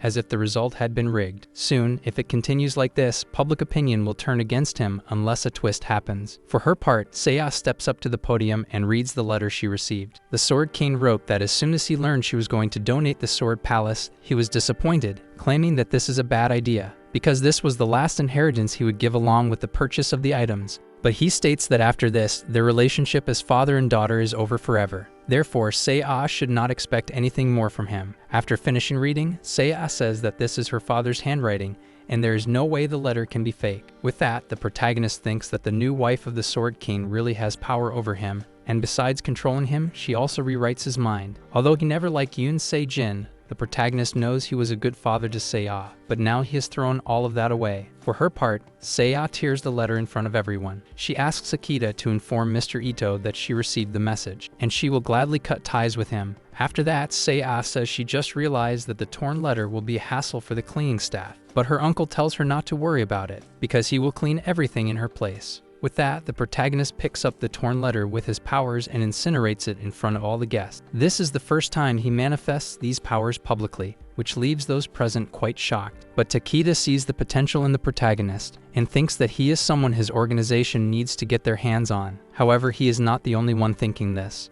as all the guild representatives present try to convince the protagonist to become an affiliate. While he tries to distance himself from all the sudden approaches, Seiya calls for her uncle. He tells her to go home first, and he will follow as soon as he resolves things. However, Seiya says that is not it. She feels a strong headache and then falls to the ground, leaving the protagonist extremely worried. Ji-han tries to keep the girl awake and tells her to hold on, as he will call an ambulance. However, Seiya approaches her uncle and reveals that she is just acting. She decided to do this to take the focus of the audience off him. The protagonist feels much more relieved and once again thinks that Seiya is just like her mother. After that, Ji-han says he will have to end the event to take care of his niece, and leads her to the elevator. Meanwhile, Takeda apologizes if his presence caused this. Even so, he insists on giving his card and asks if he can speak with the protagonist at a more opportune time. However, Ji-han takes the card with his powers and destroys it just like he did with the letter, claiming that this is his response. This did not leave Takeda shaken. On the contrary, as his desire to have him on his team only increased, because Takeda knows that the protagonist's power is extremely powerful, and even being a mere bronze, he is a rising star worth investing in, and he wants Ji-han no matter what happens. Back to the protagonist, he praises his niece's acting skills, claiming that she fell right into the story, until Ji-han receives a notification from the system. He sees that it is a donation of 10,000 points, which occurred while the live was off, but finds this very strange and even thinks about blocking the donor. But in the midst of this, the two are approached again. A woman asks for permission to introduce herself and says she is Lee Hae-yeon, the director of the 3rd RP division of the Twin Stars Guild. She apologizes for appearing uninvited, but claims she really wanted to meet them. The protagonist realizes that this voice is familiar, but he does not remember having seen this woman before. In any case, Lee Hae-yeon says she used her good connections with people who work in the Korean BattleNet administration to enter the event. Besides, she is very famous in her guild for having numerous contacts. With this shameless talk and excessive confidence, the protagonist remembers having met her before. While Lee Hae-yeon claims to be a big fan of his, the protagonist is startled when he remembers where he knows her from. Even Seiya notices this and wonders why her uncle is so shocked. She then concludes that this reaction is because the woman in front of him is very beautiful. For his part, Ji-han says that when the world is filled with possibilities, it is very difficult to set them aside. He says this is a quote from Dostoevsky, a great novelist known for being addicted to gambling. Angrily, he asks if Lee Hae-yeon likes this quote. Realizing the danger, Lim Gae-young protects her boss. After that, she asks how the protagonist knows Miss Lee's motto. She also mentions that a small number of people know that her boss is addicted to gambling, so someone who saw her for the first time shouldn't know this. However, this was everything the protagonist wanted to know. With this, he confirmed that Lee Hae-yeon and his first American manager are the same person. She was the other Korean besides him who became addicted to alcohol and gambling. But with her gift called Nurture, she managed to become the master of the Reserve Team Guild. With this gift, she was able to increase the attributes and gifts of her allies and became famous. But she always wore a mask and was known only as Zero. Lim Gae-young continues to confront the protagonist, but her boss asks her to stop. For his part, the protagonist says he met Miss Lee in one of his first lives, as she sent that situation in the chat. So he said this to make sure they were the same person and apologizes if he scared her. Lim Gae-young asks her boss if this is true. Embarrassed, Lee says it's not very nice to be known for being addicted to gambling, but she doesn't think their meeting is so bad. In fact, she says she doesn't know why, but she has the feeling that they have met several times before. After that, she says her guild wants Ji-han as an affiliate and asks for his contact to arrange an appropriate meeting. In Seiya's mind, who doesn't know the whole background of the story, this is just flirting between adults, and she gets excited that her uncle has managed to get a date. Meanwhile, Lee thinks she was direct and sensual, a perfect balance between personal and professional. Soon, her bodyguard should pay attention and learn a little more about how to control men. But while Lee boasts about her great charm and elegance, the protagonist claims he doesn't remember her number, and therefore cannot provide it. Lee is shocked, as she interprets this as a rejection. Even Seiya is surprised, thinking this is nothing but a lame excuse. However, she starts to think that her uncle is trying to play hard to get, so she decides to help him, claiming she feels dizzy again. Ji-han then says he needs to take his niece home and cannot stay any longer, but he says that if Lee has a business card, he will get in touch later. After that, Seiya thinks she won't have to worry about her uncle's love life anymore. After the two step away from the protagonist, Lee says that Lim Gae-young can laugh and doesn't need to hold back. The tables have turned, and now Lee Hae-yeon knows exactly what her bodyguard went through when she was also rejected. In the elevator, Seiya says she never imagined her uncle would wear her father's clothes. Jae-han mentions that all of his clothes are too short and he couldn't find new ones. Besides, those clothes are still in good condition. Changing the subject, Seiya says that his strategy from a little while ago is very outdated. She claims that rejecting someone to win them over is out of style. She says that playing hard to get is good sometimes, but pretending not to remember your own phone number was a poor excuse. And it only helped him because she is very good at acting. However, Jae-han claims it wasn't any of that. Astonished, Seiya then asks if his problem is Alzheimer's or something like that. Sometime later, he returns to the game. Jae-han feels quite tired, as he wore himself out trying to calm his niece down. Seiya was desperate, thinking she had ruined her uncle's future love life. Jae-han thinks it was a big mistake for his niece to think he was interested in Miss Lee, as he believes no one in their right mind would be with a gambling addict. He thinks his surprise was precisely meeting Zero this way. In his past life, Zero was always gambling. Since they both lost their homeland, they quickly became friends, and during their breaks, they would go out for drinks and often bet on everything. But Jae-han considered Zero to be much more addicted than he was. Once she lost a big bet on soccer and got super angry with the Argentine player Diego Massid, and upon hearing from her friend that she should stop gambling, her anger only grew. At that time, Jae-han wanted to understand why she always lived behind a mask, so Zero said it was to hide the scar she got after making a deal with the devil. Besides both being naturalized in America, there were several other things in common that brought them closer, and the biggest factor of identification between them was guilt and self-hatred, because neither of them managed to protect those who were important in their lives back in Korea. Back in the present, the protagonist returns to the game, noticing that some people are already commenting on his live stream. Most of the comments are about his clothes and also the new weapon. Before buying this sword, Jae-han asked why it was so cheap, but now he realizes the reason is that it is quite heavy and large for an ordinary person to use in combat. However, that is not a problem for him. After demonstrating his new sword, Jae-han notices that his subscriber count has increased and they are asking for some things. He realizes he won't be able to ignore them all, so he communicates with the people watching the live stream and says he noticed their curiosity about his status window, but he says he will reveal it only when he reaches the mark of 200,000 subscribers. However, he mentions that if he loses any match before that, he will reveal his status publicly. With that, Jae-han thinks he will calm his audience for a while. Soon after, some lights approach the sky. As other players enter the game, however, upon seeing who it is, the protagonist is surprised, as he never imagined seeing these three in the same match. One of them is the player BJ Golden Light, who is super happy to meet the protagonist. The other is the wizard from the first time the protagonist fought against the zombies, who was furious with him.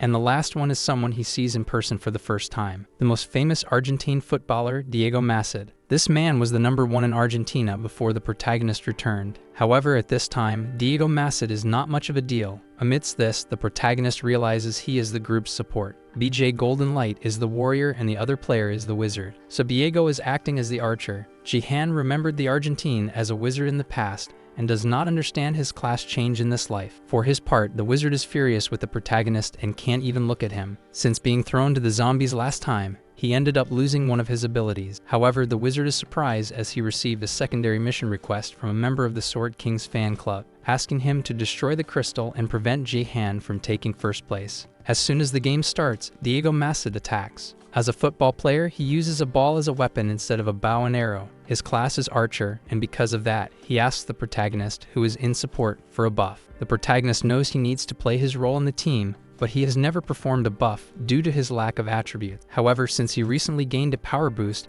he decides to give it a try. As a result, not only Diego, but everyone on the team is affected by the buff. Next, the protagonist asks the mage if he will play properly this time. The mage says yes. Then Golden Light asks if the mage is friends with Jae-han. Meanwhile, Jae-han says he will lead the top to them and throws himself towards the enemies. Seeing this, Diego thinks the protagonist is crazy. For his part, the mage doesn't hide his discontent at being on the same team as Jae-han, but he thinks it's better to leave him alone in hopes for the worst to happen to the protagonist. While he falls towards the zombies, Jae-han prepares a fire attack. His magical power increased after he fused and became the Force, so he thinks that if he adds divine power, it will make his attack even stronger. Therefore, a group of zombies will not be able to withstand something like that. Sure enough, the protagonist's plan aligns with what he wanted. Not only that, but he also attacks with his sword, causing significant damage to the ground. From above, his teammates are amazed by his skills. Not only them, but the protagonist's followers are also enjoying it, as they are witnessing everything happening in real time. After that, Jae-han stands in front of Blood Zombie, but instead of attacking, he stands still, because he is testing his new abilities and finds it easy to manipulate the enemies. Jae-han has spatial control and attributes that to true strength. This ability is called Absolute Dominion. Anyone who enters the force field has their movements controlled. Most people are not accustomed to this force, but Jae-han is different from the majority. He was the training partner of Baron, who had terrible control compared to his abilities. After facing Baron countless times, Jae-han ended up understanding how the force worked. Currently, the protagonist has become an absolute being, able to use divine and magical power simultaneously, something that at the bronze level is very rare. With so much power, he thinks that the 1,000 kills he couldn't achieve before will be a perfect challenge now. Jae-han is not only stronger, but also faster. His teammates can barely keep up with his movements. This further increases the curiosity about his system window. However, the mage, who had been quiet until now, starts to laugh. Golden Light's followers ask him to see what the mage is doing, and by the time he notices, it is too late, because the mage was charging a massive source of magical power, preparing to strike the crystal. From afar, the protagonist realizes what is happening. The mage taunts the protagonist, saying he manipulated people to gain more followers and did the same with his own niece. He even asks what Jae-han did to make his niece so obedient to him. Upon hearing this, the protagonist becomes furious, and even his followers sense that this will not end well. The fan club of the Sword King promised a reward of 50,000 points for the mage to sabotage the protagonist's match. Jae-han didn't take long to realize this. He thinks there are only 2 reasons for the mage to do this. He was motivated by something or found courage out of nowhere. The protagonist also realizes that the mage intends to sabotage him and then flee. He thinks he can handle being insulted, as it is not the first time, but he asserts that the mage made a mistake by talking about his niece. After returning, the protagonist can't help but remember his past life. The thing he wants to forget the most are the last memories he has of his niece, and now that he has reconnected with Seiya, he has become much more attached to her. Because of the fanatic attack from the Sword King's fan club, Seiya was very scared and quite injured. Jae-han held her in his arms while coming to terms with the fact that he had lost her. Soon, unable to do anything about it, he became furious. Although his niece is fine in the new life, that feeling still lingers in the protagonist's mind, and he wants to protect Sei no matter what happens. When he gained strength, Jae-han realized something after trying to fuse the 3 elixir fields. Now the protagonist can use the nameless divine art, but his martial power is not that high, and he cannot use this power for long. But at the moment the power of the 3 elixir fields came together in it, Jae-han felt something similar when he used the unnamed divine art. The protagonist notices the enemies approaching. Soon, he increases the electricity in his feet. In that moment, he fries the nearby zombies. Jae-han uses a technique called lightning steps, becoming a living lightning bolt, able to walk in midair. Back to the wizard, he feels very good, as he vented his anger by cursing the protagonist. Golden Light tries to stop him from breaking the crystal, but the wizard hits him with fire and sends him flying. He doesn't want to be interrupted and warns that if they try to stop him again, he will burn them all. With that, Golden Light tries to use his audience to support the protagonist. This makes the wizard quite irritated, and he prepares to attack the crystal. Using all this firepower, the wizard attacks the object, but a ball appears and interrupts his attack. Obviously, it was Diego who did this. The wizard gets angry, but Diego says he always follows his matches to the letter and will go to the end. Moreover, he says that the wizard insulted the player who was carrying the team on his back. Not only that, but also attacked his niece. Therefore, Diego believes that people like the wizard cannot do whatever they want. Soon after, the protagonist himself appears behind the wizard. Golden Light realizes that his audience indeed warned Jae-han about what was happening. For his part, the protagonist faces the wizard and says that apparently, the wizard wants to talk to him a lot. With no more alternatives, the wizard can only try to curse the protagonist a bit more. However, Jae-han stops him before he even begins. He says he would very much like to finish off the wizard right there, but he changed his mind, and he won't let him escape easily. Jae-han says that if he defeats the wizard, he will only have his level reduced, but instead the protagonist wants to teach the opponent a good lesson. The wizard thinks he has nothing more to lose, and a level reduction is nothing. His reward was only to get the protagonist riled up, and that was what he wanted. However, the wizard is about to bitterly regret this, for soon after, the protagonist makes him feel immense pain. However, Jae-han tells the wizard that he is just getting started. The wizard begs the protagonist to stop, as he can no longer bear the intense pain. Seeing this, Golden Light says that Jae-han really knows how to be cruel. However, he says that normally, people use BattleNet connectors to avoid feeling pain, but Diego asks him to look closer. He points out that Jae-han is attacking with one hand and using healing with the other. Golden Light then understands that this is a side effect, a type of game bug. Once the player uses a healing skill alongside a constant damage effect, the connector becomes overloaded and causes the target to feel 100% of the pain. Even so, Golden Light does not know what damage Jae-han is causing to his opponent. For his part, the protagonist is using displacement, a technique that breaks bones and twists muscles. This martial arts technique is known to few. The attacker sends their energy into the opponent's body, destroying them from the inside. The wizard thinks he is using the best BattleNet connector possible, so he shouldn't be feeling so much pain. He feels as if his organs are being crushed, and as if needles are stabbing him from all sides. With that, the wizard says that instead of making him suffer so much, Jae-han should just defeat him already. So the protagonist does, and silences the wizard once and for all. Jae-han thinks the wizard will resurrect at any moment. On the other side, Golden Light thinks it's better not to talk to Jae-han right now. Shortly after, the wizard resurfaces, and the protagonist repeats the same procedure as before. Only this time, the wizard couldn't take it and perished again. But since he still had one more life, he resurrected once more. He tells the protagonist not to come closer and begs not to be attacked again. Jae-han tells the wizard that he shouldn't try to harm someone if he isn't prepared for the consequences. However, before continuing, the protagonist sees a donation notification from his niece. Seo did this in an attempt to stop him, claiming that he has gone too far and may lose followers if he continues. The protagonist thinks that his niece is calmer than he imagined. He wanted to continue, but thinks better of it and stops the process as he believes the wizard has already learned his lesson. But there is something he still needs to know, so he questions the wizard about who encouraged him to do this. Desperate, the wizard reveals that he was a follower of the Sword King who offered him a reward to destroy the crystal. He says he lost his sense with so many donations he received, but now he laments and apologizes. However, the protagonist thinks this is not the work of a normal person, so he imagines there is an organization behind this. Then he tells the wizard to thank Seo, as it was because of her that he stopped attacking him. The wizard thanks him, but soon after, he is thrown back just like the first time he met the protagonist. BJ says that this is how you re-educate a troll. For his part, the protagonist wants to continue fighting the zombies and imagines he would have finished this already if it weren't for the interruption. Then he decides to check his system and sees a notification for an unread message. Upon opening it, he sees that the mission has already been completed and doesn't understand how this happened. With this, he realizes that the lightning speed he activated earlier was so strong that it took care of the remaining zombies, and he was so furious that he didn't notice. Besides, he also didn't control the energy properly, which is why it dissipated and exploded. Soon, he thinks he will have to train more before using this again. BJ says that if the protagonist is going back to battle, he wants to go along. But Jae-han completely ignores him and goes to Diego to thank him for protecting the crystal. Then, a sudden earthquake startles them, because something like this has never happened before in this arena. BJ Golden Light says that something is about to explode, and they need to do something. The protagonist sees something in front of him and gets scared. From the ground, something bizarre emerges. All the players witness the emergence of a giant hand and are greatly impressed. They wonder what this is, as they have never seen anything like it before. The bizarre hand joins the other zombies. Not only that, but it also has a mouth that screams shrilly. The sound attracts more zombies closer. However, the monster devours the approaching zombies, and it becomes even stronger as it feeds. Not only that, but the bizarre creature uses the devoured bodies as mass to create new monsters even more dangerous than the zombies. BJ says that something like this shouldn't appear in the Bronze League, as it is a foe only suitable for higher leagues. For his part, the protagonist observes everything. He notes that the monster created by the hand is a flesh golem,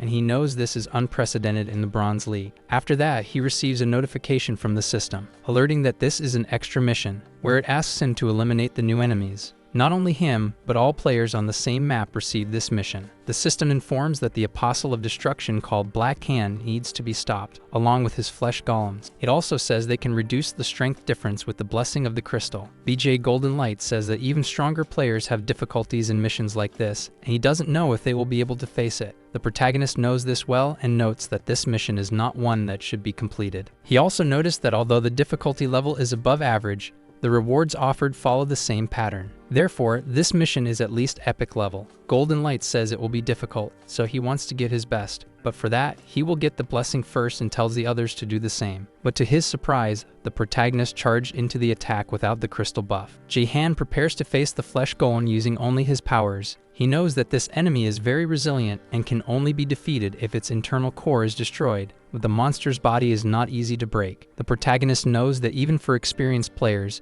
this is a complicated challenge, so he asks the others to step back. His teammates are shocked by the protagonist's attitude, as he charged in alone and didn't even use the benefit of the crystal. Even for BJ, who has become an admirer of Ji-Han, this is a tremendous madness. Still, the protagonist goes into battle. He knows there is a basic technique of the nameless divine arts called 3 talents, which consists of paradise, earth, and man. Paradise represents the sky and a vertical cut. The earth is the ground, a horizontal cut, and man represents people, like a piercing strike. Following this, there is a technique that represents the destruction of Mount Tal. Thus, it is this technique that the protagonist uses to attack the flesh golem. The other players are shocked to see this. After all, it's not every day that something like this happens, but for the protagonist, the technique he used may have a grand name. However, it is just a vertical strike. At the moment he swung his sword, BJ felt a complex mix of emotions: fear, despair, expectation, and desire, all at once. This blended together and turned into maximum respect for Ji-Han. For Luz Jurata, it is the first time he feels something like this, as until then he imagined the protagonist merely as good live entertainment. But now his emotions towards him are no longer superficial. For BJ, Ji-Han will be the one to reach the peak of the players. After defeating the monster, the protagonist returns to his teammates. Despite Luz Jurata's firm determination to offer help to Ji-Han, this was not his moment, since for the protagonist it was more interesting to get closer and gain Diego's trust, and with that achievement, he succeeded. Although the protagonist defeated a flesh golem, there was more than one of them in the scene. The other groups were attacked by enemies, and could not defend themselves as Ji-Han did. As the protagonist group was the only one to complete the mission, they will also be the only ones rewarded. For Ji-Han, this is great, but there is still something he needs. Soon, he invites Diego to meet outside the game as he would like to share some important information with him. Ji-Han says that it can't be discussed there, so if Diego is interested, they can schedule something later. If it were anyone else, Diego would have refused on the spot. But Ji-Han proved to be a very interesting player, and this captivated his curiosity enough to accept the protagonist's invitation. Ji-Han then says he will organize a dinner so they can get to know each other better.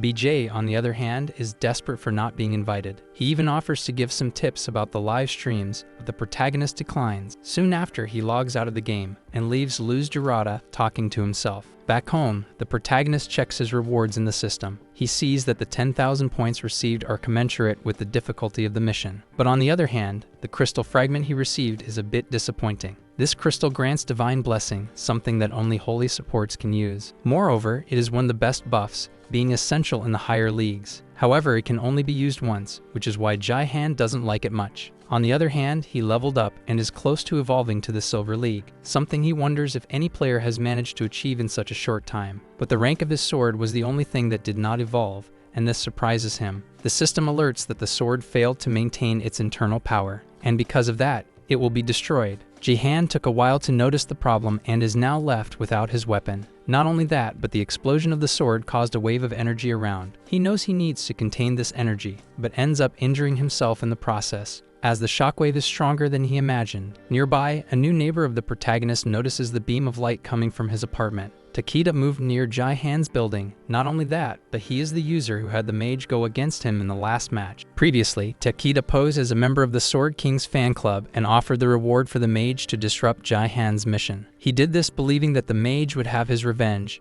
and he would have the chance to see the protagonist's status window. Ji-Han promised to reveal his status if he lost, so Takeda saw an opportunity to manipulate the results in his favor and use the mage for that. Moreover, he planned everything in advance, including pretending to be an avid fan of the Sword King. Thinking it would be easy, Takeda mocked the Korean people, claiming they are easy to manipulate. And instead of worrying about the Japanese, Ji-Han should be concerned about his own people. Takeda's intention was to make Ji-Han fail publicly. However, he was surprised by the mage's failure. He thinks it would have been great if it had worked, but now he will have to come up with another plan. And he still blames the mage, claiming he should have broken the crystal when he had the chance, but preferred to provoke Ji-Han with insults. Takeda concludes that if it continues like this, someone other than him might end up getting Ji-Han. The manager of Japan's self-defense finds himself in a problematic situation. Thanks to his experience, he realized that Ji-Han was someone he had to recruit at all costs, but he couldn't convince his superiors. What Takeda needed was the protagonist's system window, so he tried to force him to reveal his status.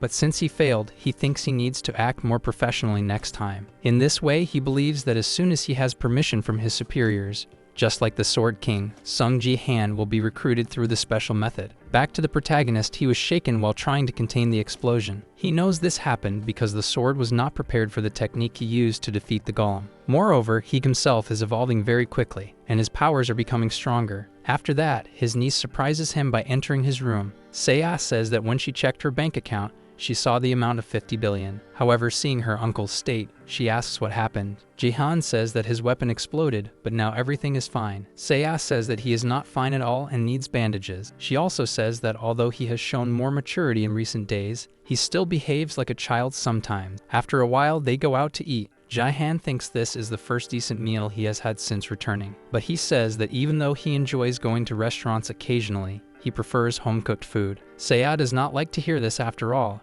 She was the one who took him to an expensive restaurant, so her uncle shouldn't be complaining. The protagonist says that the most important thing is that they are having a meal together. Changing the subject, Seiya says she will return to school. She says she is the student president and does not feel good taking a break. But still, Jihan asks if taking a week off, as the teacher said, wouldn't be better? In fact, Seiya says that the day she will receive the blessing in the Hall of Gifts is approaching. The protagonist looks at the calendar and sees that his niece's birthday is coming. Even in these terribly difficult times, Seiya has always looked forward to this day because she wanted to receive the blessings from the Hall of Gifts at the academy. In the past, she hoped that the situation would improve after receiving a useful gift, but that hope crumbled immediately, because the gift that Seiya received was rank F. That was the turning point that destroyed Seiya, even though she has been a strong person for so long. Knowing this, the protagonist sees no other alternative but to lower his niece's expectations. For her part, Seiya said she will return the next day. Then Jihan tells her to use his car to go to school. Seiya says she is not a child anymore and does not need that, but like her uncle, Jihan says she should listen to him. Soon Seiya says that her uncle has become very responsible lately, and that doesn't suit him. The protagonist starts to laugh at this comment because Seiya always knows how to lighten the mood. The next day, the two prepare to leave,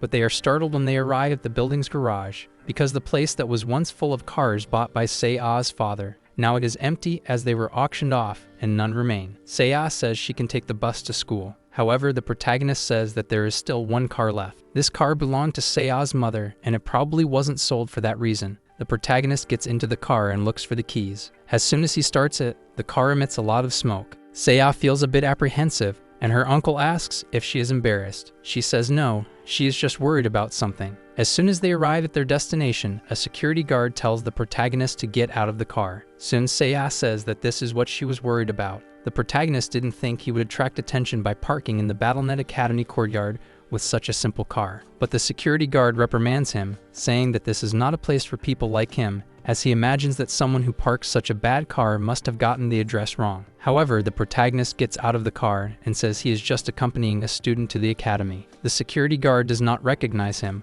but some people around do. And because of that, they start recording everything and streaming it online. It doesn't take long for the news to hit the internet. With that, Lee Haeyeon tells her bodyguard that she is going out. Upon seeing the news, she says she needs to go to the BattleNet Academy in Seoul, because she needs to find Jihan. Lee Haeyeon did not like how their last meeting ended, and now she wants to confront him face to face. The security guard thinks the protagonist is quite bold, and so he tries to punch him. Seeing this, Seiya becomes worried about her uncle. The gym staff are also concerned. However, Jihan stopped the assailant's punch before being hit. He used his powers on the security guard and paralyzed him. After that, he subdued the man, and he says that the security guard should set an example for the students at the gym, not encourage them to bully the weaker ones. Seiya quickly goes to her uncle, worried about him, but she ends up being recognized. Her friend Kim Hee-soo sees everything from inside her car, and Seiya says that they haven't seen each other in a while. The girl gets out of the car and asks what Juicy is doing. The security guard apologizes, saying he didn't know she knew these people. Kim Hee-soo asks her friend what happened to her car. Seiya says that her father sold all of his cars and the only one left was this one. Her friend says she was worried about Seiya's absence from the gym. While the two catch up,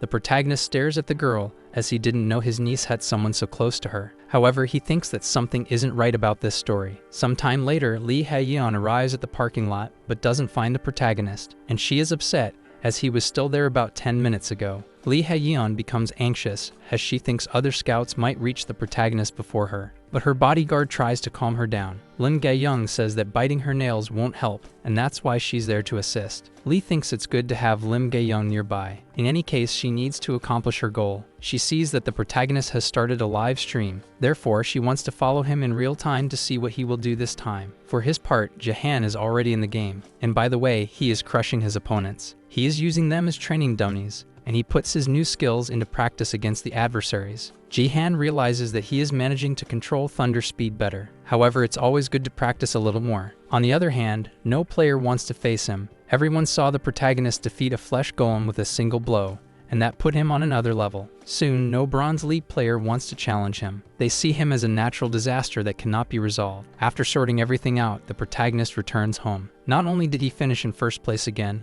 but he also leveled up, and upon reaching level 15, his system alerts him that he has unlocked a new map. The dungeon mode becomes available starting at level 15. In this mode, besides fighting, the player also needs to escape traps, but it is usually not played alone, as players form teams to tackle this map. However, the protagonist knows that many people are watching him, and if he doesn't choose wisely, his teammates might try to sabotage him again. He thinks he could join a guild temporarily, but if he did that, he wouldn't be easily released by whoever hired him. In that, he imagines that the only way to solve this problem is to create his own guild. That way, he would have total control over everything and the freedom to act as he wished. CA 26. On another day, Jahan prepares breakfast with his niece. Seo praises the meal, but he says he only prepared the ingredients he had at home, and he promises to make something better next time. By the way, he asks if Seo will ride with her friend again. Seo says no, as the last time she felt so uncomfortable that she doesn't want to go through that again. Her friend kept asking about her father and what Seo's plans for the future are now that she has been abandoned. But besides that, she says she has another reason. Seo says she prefers her mother's car because she feels more comfortable in it.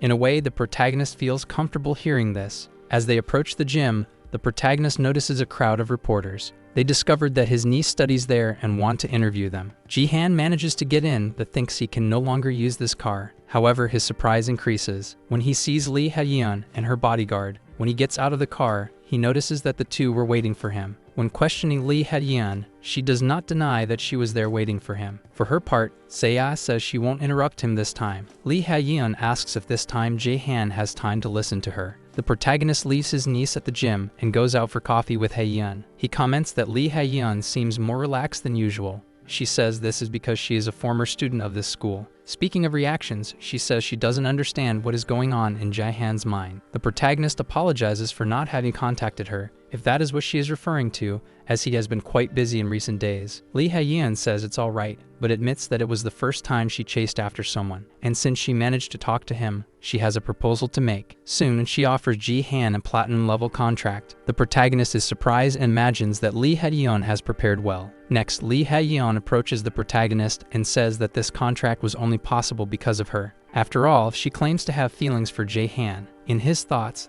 the protagonist thinks that Lee Hae-yeon planned this approach so much, but now she is appealing emotionally, which shows desperation on her part. He then wonders if she is really the Zero he knew from his past life. For her part, Lee Hae-yeon is not pleased with the protagonist's reaction and thinks he is gradually hurting her pride. She also imagines that Jahan will come up with another lame excuse when he should just refuse and end it. In any case, she insists and tells Jahan to check the contract and send it back to her after signing it. With that, Lee Hae-yeon asks if he will now provide his contact number. But instead, the protagonist suggests making a bet. He says he has reached level 15 and is about to go to a dungeon. Hae-yeon is surprised by this, as she believed the protagonist was acting cautiously. But now he says he is going to a dungeon, which she finds quite risky. However, she asks what the conditions of the bet are. The protagonist says that if he does not achieve first place in the dungeon rank, he will sign with her and also provide his phone number. Lee Hae-yeon thinks it is absurd for him to go to a dungeon without a guild or team, especially since many are after him wanting to hire him. Ji-han understands that Lee Hae-yeon will not accept the bet, but she says she is just surprised by the offer and asks what happens if she loses. The protagonist says that if Lee Hae-yeon loses the bet, she must reveal her status window, He proposes this because he believes she is secretly cultivating. And if Lee Ha-yeon's abilities are the same as in his past life, he wants to be aware of that. Jae-han knows that during this period, cultivation is similar to an experience bonus, so it is a gift that causes embarrassment for others to see. Looking at Ha-yeon's reaction, it seems she does indeed have such an attribute, but he thinks it is better to confirm with his own eyes. Even feeling embarrassed, Lee Ha-yeon agrees to the bet but tells him not to regret it later, and she says that now he needs to connect, so she prepares to leave. However, the protagonist says that won't be necessary and asks the two of them to wait right there, claiming that it won't take long. Soon after, he enters the game and goes straight to the dungeon. This map is the Emperor's Tomb, something that the system itself warns about the difficulties. This map is filled with dangerous monsters and traps, some of which need to be disarmed. But there is another factor that makes this map even more difficult. According to the game rules, all team members must remain alive until the end of the match. That is why having a good team is important, as it ensures victory. Keeping this in mind, the protagonist thinks that this time, the members of his team are not so bad. They are all from the same guild, and their equipment is good enough. The other players are excited to fight alongside Jae-han. The protagonist takes the lead and tells the others to trust him. Even though he thinks it would be better to come up with a strategy first, they decide to just follow the leader. Jae-han feels relieved because this time, apparently, no one is interested in trolling the match, which will be one less concern. So now he can start to act. Next, they encounter the first enemies, the guards of the Imperial Tomb. With that, the group's mage suggests using her magical powers to face them. However, the protagonist says he will take care of it and asks them to just follow him. Jae-han is attacked by one of the stone soldiers, but after dodging, he destroys it with just one punch. Not only that, but he does the same with the adjacent ones, which is quite impressive for his group. After that, he tells the rest of the group not to stray too far. There are 10 passages in this dungeon. All the passages in the dungeon lead to the 7th floor, the final stage. Jae-han's team is taking the lead at a staggering speed, but they know this is thanks to Jae-han, as he is doing everything. He is taking down all the sturdy soldiers as if he were destroying sand statues. For the protagonist, things are not much different from when he was there for the first time. Then he sees a notification from Takeda and wonders what he is planning this time. However, Jae-han thinks he won't go to Japan even if he dies, so he decides to just block Takeda.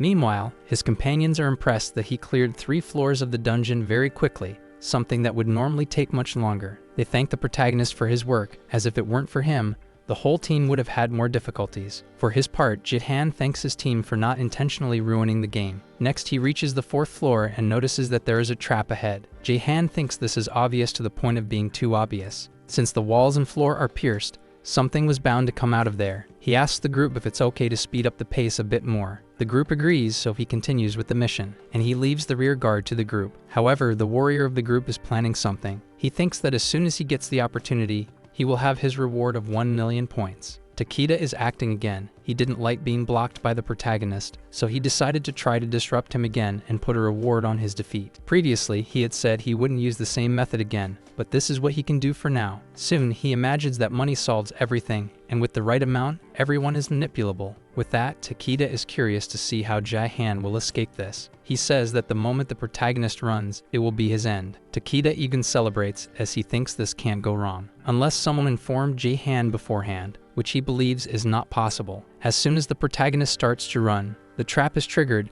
and several arrows are shot in his direction. He notices this but continues running. Desperately, the mage says she will deflect the arrows with her magic, but the protagonist anticipates and uses the power of spatial domination. With that, he creates a force field, and everything that approaches stops immediately. The mage is impressed and asks if anyone else saw that. The group's archer confirms that yes. However, when she looks back, she sees that the two are trying to log out of the game and end the match. She tries to use her powers to prevent that from happening. However, as fast as lightning, Jae-han shoots. He already hits the 2 deserting players, preventing them from ending the match. As punishment, the protagonist traps them with his power, just like he did the last time someone tried to disrupt the game. The mage approaches and asks if everything is okay. Meanwhile, the 2 deserters realize they were about to do the same thing and were manipulated. The protagonist explains that both received the same mission, so if they had succeeded, the match would end, as everyone must be alive for the entire team to win. The mage feels guilty and apologizes on behalf of her guild. Jae-han tells her she doesn't need to pretend anymore, as he knows she also intended to betray him. He discovered that all the members of the Black Eagle Guild received the same mission and regrets not having noticed this from the beginning. The tip came precisely from BJ, who was watching the live streams of the other players and warned the protagonist in time. The Golden Light started watching the 4 live streams simultaneously, as he knew something like this could happen and wanted to help in some way. He soon realized that a member of the fan club of the Sword King promised to reward players who ended the match on purpose, and before it happened, he alerted Jae-han of the danger. Back to the protagonist, he says that even if they hold a grudge against him, a reward of 1 million points is too much. He believes it should have cost less, even if the players had logged out of the game on purpose. So his conclusion is that the rewarders need to be at the level of a specific guild, or there is a specific group behind this, posing as the Sword King's clan. 1 million in exchange for a mere status window can only be the work of someone who is obsessed with him. Upon hearing this, Takeda begins to tremble, believing he could be discovered at any moment. As for the protagonist, he believes that the curiosity about his window is very high, so he will change his promise. He raises the goal from 200,000 followers to 1 million, and when he reaches that number, he will fulfill his promise to reveal his status. In his thoughts, Jae-han was becoming worried because his subscribers might reach 200,000 soon, and he wanted to keep that information a little longer. Now this opportunity fit perfectly, as it would be great to reach 1 million followers. In any case, he needs to complete the mission, so he ties up the other players with him and drags them to the end of the match, not caring at all about them, treating them like mere dead weight. After advancing, they arrive at a statue. One of the players begins to speak. However, a voice warns that he must remain silent, for the Emperor is eternal and must not be disturbed. Soon, several statues begin to appear, repeating the same phrase constantly. After being dragged for quite some time, the players were extremely irritated with the protagonist, but they couldn't even complain as their mouths had been silenced. 10 minutes ago, they had been cursing him freely. The warrior of the group said that if Jae-han didn't release them, his guild would pursue him for revenge. However, the protagonist was not intimidated by these threats, claiming that a guild like that, which hires trolls like him, does not inspire fear. In addition to paralyzing them, Jae-han also drained the players' energy. Soon, the warrior was astonished to learn that besides everything,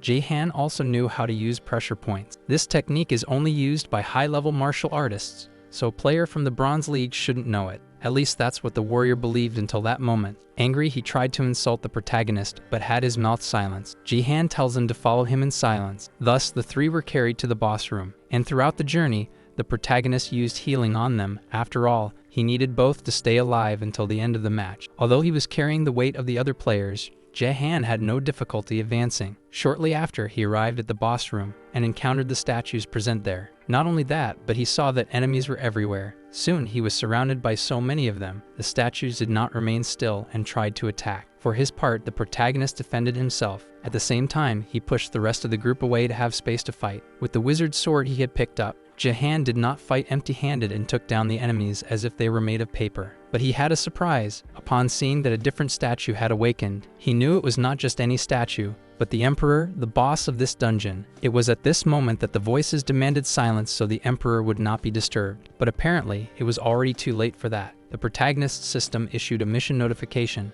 asking him to eliminate the Emperor's guards before facing the boss. Soon, he conjured a shield around the tied-up players, and thought they would be protected enough to give him space to deal with the enemies. Now, in addition to protecting them, he would need to fight against a crowd. Therefore, Jae-han conjured a larger force field, this time with absolute territorial strength. Every time he used this ability, he could only think about how overpowered it was. For all the enemies that approached were immediately paralyzed, and with a simple gesture, he could easily destroy them. The protagonist thought it was no wonder the Baron always used this in boss fights. But now he had no time to think about that, as he needed to finish the match. However, without any difficulty, Jae-han attacked the enemies that were already paralyzed, destroying them as if they were nothing. Everyone knows that it is only possible to complete this dungeon if everyone in the group remains alive. The Emperor awakens and stands before the players, challenging them. However, the protagonist can only think about the condition of the final stage, the adoration of all the players towards the boss. Jae-han carefully analyzes the situation and thinks well before acting. He drags the players as close to the altar as possible, for each one needs to be in their proper positions. After untying their ropes, the protagonist uses his powers to get them on their feet, and thinks he will achieve what he wants. Jae-han believes that due to his increase in strength, the area of the barrier he created is much larger than before, and he is happy about it. In any case, the Emperor points his bow at them, and demands that everyone kneel before him. The other players think there's no way to escape this, since the protagonist is forcing them to do everything he wants. After everyone kneels, Jae-han does the same. The Emperor is pleased with their behavior. With that, the protagonist's system informs him that he has cleared the entire 7th floor, and it opens the return gate for him to pass through. The other players murmur for not having received the reward, and they believe Ji-han has won. However, they wonder why he isn't moving. For his part, the protagonist receives a secondary quest, asking him to demonstrate his true respect for the Emperor without explaining how to do that. But it reveals that the completion reward is 5,000 points along with the Emperor's bow. The points don't catch the protagonist's attention, but the bow does, and now he has become interested in obtaining this reward. The mage wonders why they are still there when they could have already completed the mission. To her surprise, the protagonist pulls her clothes. Ji-han tells the Emperor of the Raiders that he will pay his due respect. After that, he throws the mage in the direction of the Emperor, offering her as a sacrifice. The Emperor accepts the offering,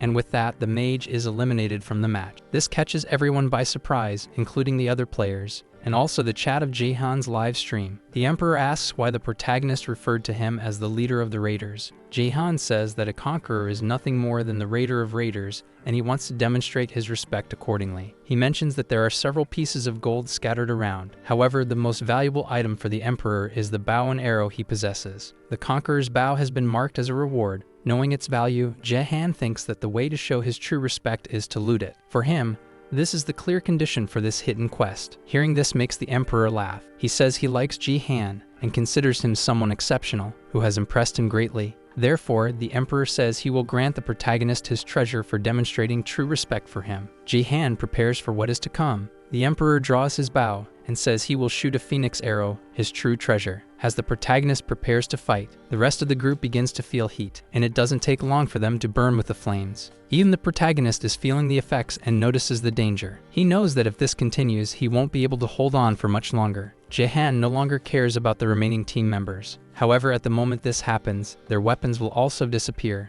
And since he is using stolen weapons, he needs to deal with the enemy before that happens. The heat around melts even the Emperor's gold. As a result, the group's archer also perishes. For his part, the protagonist focuses, because he knows that if the Emperor shoots the arrow now, he won't be able to catch it. The only way is to act before that. Ji-han thinks he should aim for the arrow. A long time ago, there was a story about how an immortal appeared in front of a lost person who was wandering around. He said he would lead the way, then warn the person to keep going, pointing the direction. In this way, the protagonist believes that the unlimited tri-talent guides the person. Soon, a more refined, high-speed cut should solve his problem. As soon as the Emperor shoots the arrow, the protagonist also makes a shot. This attack is called Trailblazer Immortal, and upon hitting the Emperor's bow with it, Ji-han prevents the enemy from shooting. Irritated, the Emperor asks for the protagonist's name. Seeing that his plan worked, he replies that his name is Sung Ji-han. The Emperor says that Ji-han is a great warrior. He throws his arrow to the protagonist and says that he has proven his strength. Thus, he deserves to keep the phoenix arrow. However, the Emperor says he would like to meet him in the future. Not in a place like this, but rather on a memorable battlefield. Ji-han agrees with this. He believes that since there are many battlefields on the BattleNet, this is indeed possible. After that, he decides to test his new weapon and ends up liking it a lot, besides imagining the possibilities of using it in the future. The protagonist receives a comment saying that his last strike was not visible even in slow motion. Ji-han thinks this makes sense, as he used high speed to attack. This technique aims at a single point using thin swords. He realizes that his control of the nameless divine arts is getting better and better, very different from when he tried to use them for the first time. Because the more he uses the technique, the more refined and stable it becomes. Next, he sees on his system that the mission is over. Not only that, but the warrior was the only survivor of the group. Still on the ground, he mourns for his fallen comrades, but he soon notices the presence of the protagonist, and he begs to be spared, claiming that the true culprit is the person who hired him, not him. However, that doesn't matter to the protagonist, since he only wanted to teach a good lesson to those who tried to harm him. After leaving the game, the protagonist returns to the real world, and he meets Lee Hae-yeon again. He asks if she watched the live stream. Lee Hae-yeon says yes and praises his performance. At this point, the protagonist wants her to fulfill her part of the deal, claiming that she cannot go back on her word. However, Lee Hae-yeon says that him holding a weapon like that makes him appear much more intimidating than usual. In any case, she has no way to escape, and she ends up revealing her status window to Ji-han, but asks him to keep it a secret. Ji-han sees that her ability is welcoming, which allows the user to welcome a player,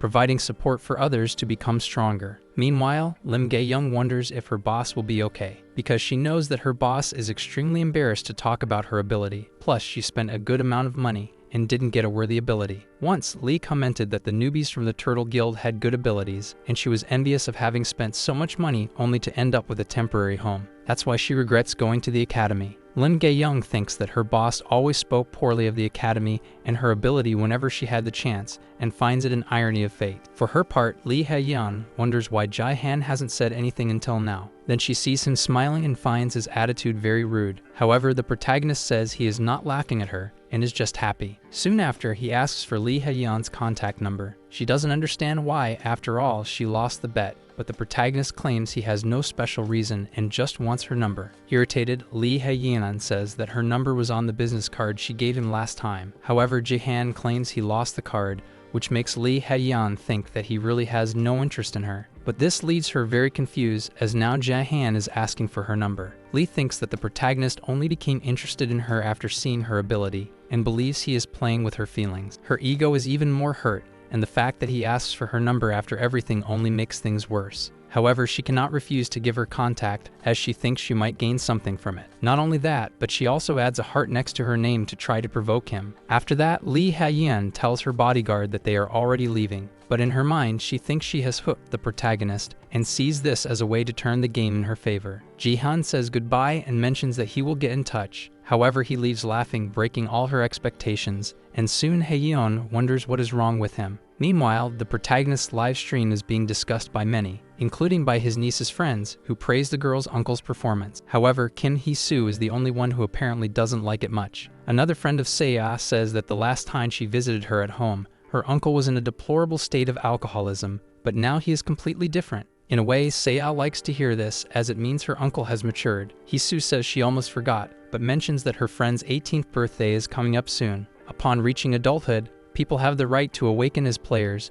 and finally have their system window. The students at the academy are eagerly awaiting this day in their lives. After all, they study for it. At the academy, there is a special room where students undergo the awakening process and discover their abilities. But besides that, Seiya's father is an SS rank player, her mother was an SS rank saint, and there are rumors that her uncle has an S rank ability, so the expectations for her are high. However, Seiya herself says that DNA lineage means nothing when it comes to awakening an ability, so she is managing her expectations. Even so, her friends hope she awakens an ability worthy of her family. Anyway, Seiya is anxious, and her friend reassures her, saying that she will gift her regardless. However, Seiya claims she doesn't need it, but thanks her anyway. Kim Hee-soo laughs at the situation, but inside, her intentions are not so good. The story cuts to Japan, at the headquarters of the country's Neo-Defense Force. The Sword King is undergoing his first training after migrating from his country, and his strength has not diminished at all. On the contrary, his evaluators point out that he has become even stronger,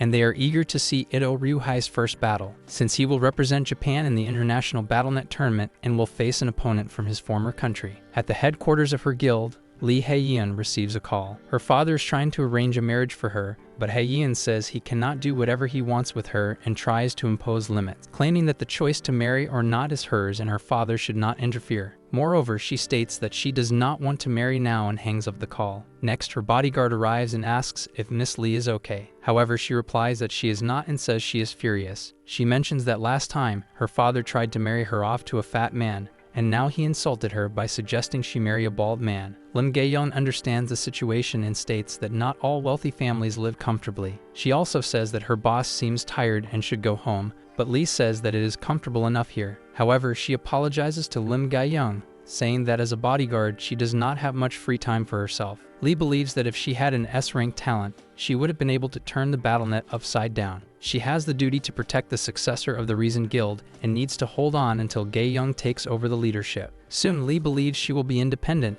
as she will earn enough money on her own to live by her own rules, not her father's. Lee asks if it is legal to predict who will win and use that as an investment. Gae-young replies that yes, but says that it would only be recovering her own investment. Anyway, Lee asserts that she will win this time, and Gae-young then asks if she is planning to bet on the next BattleNet tournament. She says that although her boss wants that, she warns that Koreans themselves are betting on Japan's victory. Everyone knows this, even if they don't say it explicitly. Even so, Lee is confident that Korea will win. Soon after, she receives a message from Ji-han and is surprised. However, her astonishment grows when she reads the content of the message. Speaking of the protagonist, he is at a restaurant. As promised, he invited Diego Masid to eat. He enjoyed it very much, as this is his first time trying Korean food. In celebration, Diego asks if Ji-han wants to drink. He replies that yes, and soon drinks are served. The protagonist quickly notices that Diego drinks more than he does, and he is also starting to behave differently. Shortly Shortly after, Diego begins to open up, saying that he hates the BattleNet system and wishes it didn't exist. He reveals that he stopped making money as a football player, and soon his wife and child abandoned him. For the protagonist, hearing this is surprising, because Diego Massid is known worldwide as a famous football player for the Argentina national team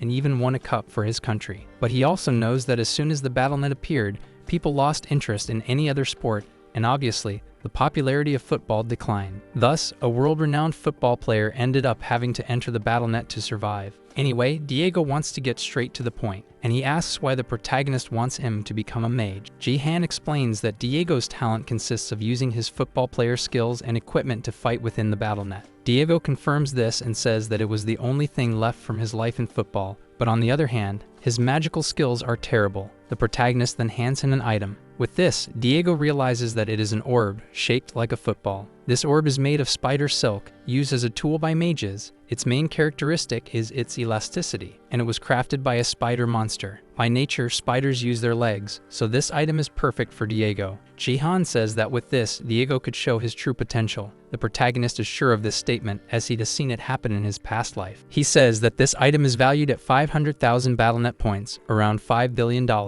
Astonished, Diego says that there is no way he can pay for something like that, not even if he worked for 10 years for it. However, the protagonist says he is willing to give the item for free, in exchange for an agreement. Curious, Diego asks what he is referring to. Jihan reveals that he is creating his own guild and wants Diego to be a part of it. Diego says that doing something like that requires a lot of money. The protagonist agrees, saying he has enough and is making more at this very moment. He shows his phone to Diego, who is shocked by what he sees. Lee Haeyin sees the same, as the message she received from the protagonist earlier was about this. She thinks that if Jae-han were in his right mind, this wouldn't make sense. The protagonist sent her the list of his bets in the BattleNet tournament, with 1 win and 3 losses for South Korea, indicating Lee to do the same. However, she thinks Jae-han should say something that makes sense and wonders if he really plans to defeat the Sword King. Speaking of which, Ito Ryuhei is already in the arena with his team, facing the opponents representing Korea, his former country. And the most awaited match by everyone is about to begin. When the protagonist showed his bets to Diego, he didn't understand. He said that the Korean team cannot be ignored, but on the other side they have the Sword King, so he doesn't believe that Korea would come in first in the ranking. After all, the Sword King is an absolute and individualistic warrior who practically carries his team. He alone has more power than the entire opposing team. The protagonist knows it's hard to believe, but he also says that one must see to believe. Then he turns on the TV for the match. The international competition between South Korea and Japan is about to begin. The team that wins 3 rounds and best of 5 will be declared the champion. For his part, the Sword King asks his team to follow him. However, the archer says they have no plans to follow Ryuhei, as they do not recognize him as a true member of the team. Ryuhei asks if this is because he was born Korean. The archer says there is a more important reason than that, and claims he does not belong in the position he is in, because this is Seiji's position, a longtime comrade. But since Ryuhei is participating, they had to expel Seiji. He was a victim of injustice. Thus, the entire team does not like having Ryuhei as a teammate and believes he should apologize to Seiji. The Sword King says he may have been misunderstood. However, before he can explain, he is hit by the opponents. Soon, the Japanese team notices that he was struck with a divine punishment. Not even the Korean player himself believes he landed that attack. The team leader says the opponents were fighting among themselves and did not notice the attack approaching. Thus, this is the opportunity to strike. However, the Sword King says the opponents are too noisy, and he pushes them away with an area attack. The archer asks what Ito Ryuhei is doing. He says that if he has to fight with a team that does not follow him, he prefers not to participate in the match. Thus, the Sword King deliberately loses and harms his team. The audience is shocked to see this. Not only them, but Diego as well. He then asks Jae-han if he knew this would happen. The protagonist apologizes but claims he cannot reveal what he knows. Besides, he wants to see how this will end. In his thoughts, the protagonist concludes that everything is happening exactly as in his past life. The first time, he thought the outcome of the match was being manipulated due to the high stakes that occurred, but he changed his mind after realizing something. In any case, the Korean team wins the first round, and the MVP of the match went to the Korean Lee Jin-wook. After that, the players returned to the starting point. and the Sword King was reprimanded. The archer says that the Sword King cannot ignore them and asks how a representative of the nation can do something like this. However, Ita Ryuhei says that if the archer does not understand his motives, then he is still immature. He also says that the entire Japanese team acts like amateurs, and now he understands why they always lose to Korea repeatedly. Finally, he says that as long as his team does not accept him, he will do exactly the same thing and will not participate in the matches. Thus, he tells his allies they must choose between having the Sword King on their side or losing shamefully in front of everyone. After hearing this, the archer swallows his pride, realizing that there isn't much he can do. On the other side, the Korean team tries to understand what happened to the Sword King, for they do not know the reason he gave up. However, upon returning to the arena, one of the Koreans notices that the Sword King is different from before, and this time he seems ready to fight. But he asks his team to remain calm, as he still believes he can win. However, just as he finishes speaking the single blow, the Sword King takes out the entire opposing team, and they are left in shock as they didn't even see where the attack came from. This time, even the protagonist was surprised, despite already knowing the outcomes, for finally, the Sword King entered the fight for real. For his part, Ito Ryuhei does not hold back, and defeats his opponents without any remorse. The Korean audience is in shock, but on the other side, the Japanese celebrate. For the first time, Japan is winning against Korea. With each new round, the Koreans even try to retaliate. However, their strength is not equivalent to that of their opponent. So in the fourth round of the match, the Koreans try to use a different strategy. While one attacks the Sword King, another stays in the rear and tries to trap him. Ito Ryuhei's hands are bound with magic. With this, the Koreans think they might have some advantage, but Ito Ryuhei shows them why he is known as the Sword King. He uses a magical sword instead of physical weapons. With this, he manages to free himself and counterattack the opponents. The Korean mage even tries to retaliate. However, when he least expects it, he is caught off guard. The other Koreans try to counterattack. However, this time, the Sword King is not fighting alone, for his team has finally decided to work with him. Meanwhile, Ito Ryuhei approaches a Korean player and tells him that he hasn't changed at all. In the Korean's view, he sees the Sword King floating towards him and asks his former teammate if he went to Japan just to practice his appearance. Ito Ryuhei regrets hearing this, as he claims his old acquaintance's skills are not as good as his skills in insulting. Then the Korean asserts that he will show what he has been practicing. But when he attacks, he does not inflict any damage on his opponent, and Ito Ryuhei says that now it's his turn to show what he has. He reveals that he has learned a new skill. Soon after, he throws a giant energy sword at his opponent, which not only defeats him, but also destroys a good part of the scenery. This provokes a reaction of shock from the spectators. After all, they are not used to seeing something so grand. In any case, the victory went to the Japanese team, and the Koreans were crushed in front of everyone. Not only that, but the result of the tournament was exactly as the protagonist predicted, and Diego realizes this, yet he is still impressed. Soon he asks how much money the protagonist made from the bets. Jihan goes to check, but in the meantime, he thinks beyond money, for what he just witnessed is something out of the ordinary and different from what he remembered. The Sword King seems to be stronger than in Jihan's past life, but he doesn't want to worry about that now. For no matter how much stronger Ito Ryuhei is, Jihan wants to surpass him and defeat him no matter what happens, and he can't wait for that to happen. If money doesn't matter much to the protagonist, for Lee Hae-yeon, it's the opposite. For as soon as she checks the results of her bet, she sees that she won a lot, and Jihan's tip worked. Lee Hae-yeon didn't really believe this would work, but now she thanks the tip she received. Thanks to the protagonist, she won 180 million, but in the end, she lost 20 million. She bet 5 million on Jihan's tip. However, she decided to make her own bet just to be safe, and bet 200 million. So even though she made money according to what Jihan said, Lee Hae-yeon ended up at a loss for being stubborn and not believing 100% in the protagonist. Speaking of him, Jihan is still in the meeting with Diego,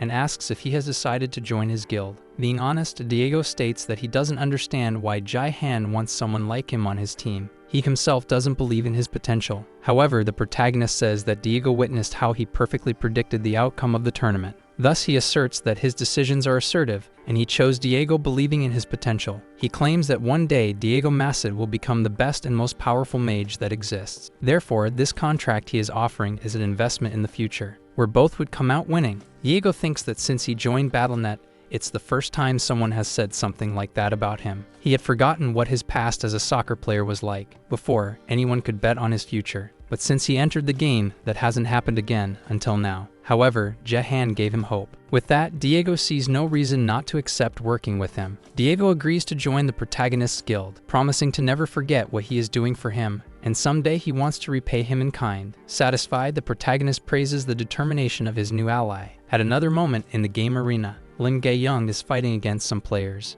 After all, besides being a bodyguard in the real world, she is also an excellent warrior. Some of the players even recognize her, and they try to team up to defeat her. However, Lim Gae-young says that her opponents do not have the necessary strength for that, and she defeats them effortlessly. With that, she finishes the match in first place. She checks the results and doesn't think it was that bad. But she is not doing this just to get better at the game. Her goal is to become strong enough to be on par with the Sword King, who defeated Korea in the last tournament, or perhaps to reach the same level as Jae-han, who is a promise of becoming an unstoppable legend. Compared to the two, she knows she is far behind. Since she joined the current guild, she has been in a comfort zone, but now she wants to change that, to be able to evolve. At another moment, Seiya sees the news about her father, and that makes her feel very uncomfortable. Her friend notices this and asks if Seiya is okay. Seiya says yes, but her friend knows that's a lie. Kim Hee-soo offers to spend the day with her friend, claiming that it's good to have company around when you're sad. Seiya thanks her friend for accompanying her home, but says she has a commitment with her uncle. Kim Hee-soo asks her friend to let her know if there's anything she can help with.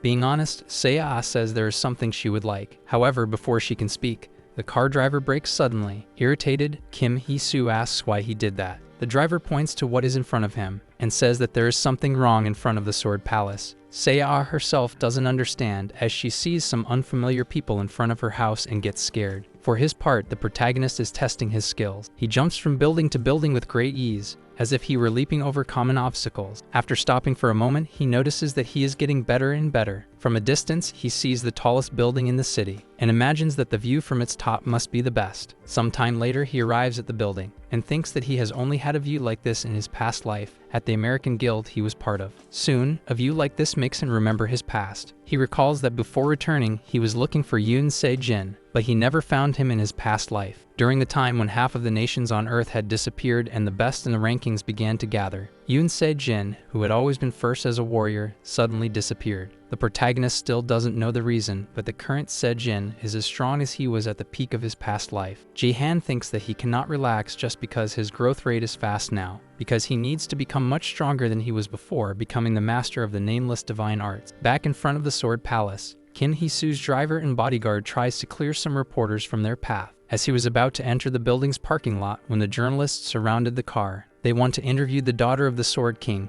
after the result of his last match. However, Seiya does not like this at all. Even so, the reporters insist on getting to her, and Kim Hee-soo, who should be helping her, is enjoying the situation. But when everyone least expected it, Sung Ji-han appears and asks what these reporters are doing. He uses his powers to push everyone away from his niece, and tries to go to her in the car. But in the middle of the way, one of the reporters asks if he doesn't care about his image. He replies that yes, and states that this is his gentle way. Therefore, they should be grateful not to see him truly stressed. After that, Jae-han goes to the car and tells his niece to accompany him to his house. With that, Kim Hee-soo says goodbye to her friend and tells the protagonist to take good care of her. However, as the girl and her uncle walk away, Kim Hee-soo tries to disguise her feelings, but she starts laughing at the situation. The reporters present recognize her, as she is famous for being the granddaughter of the CEO of Taewon newspaper. While pretending to be Seiya's friend, Kim Hee-soo is actually hoping for her downfall. In an interview, Edo Ryuhei claims he no longer has a daughter,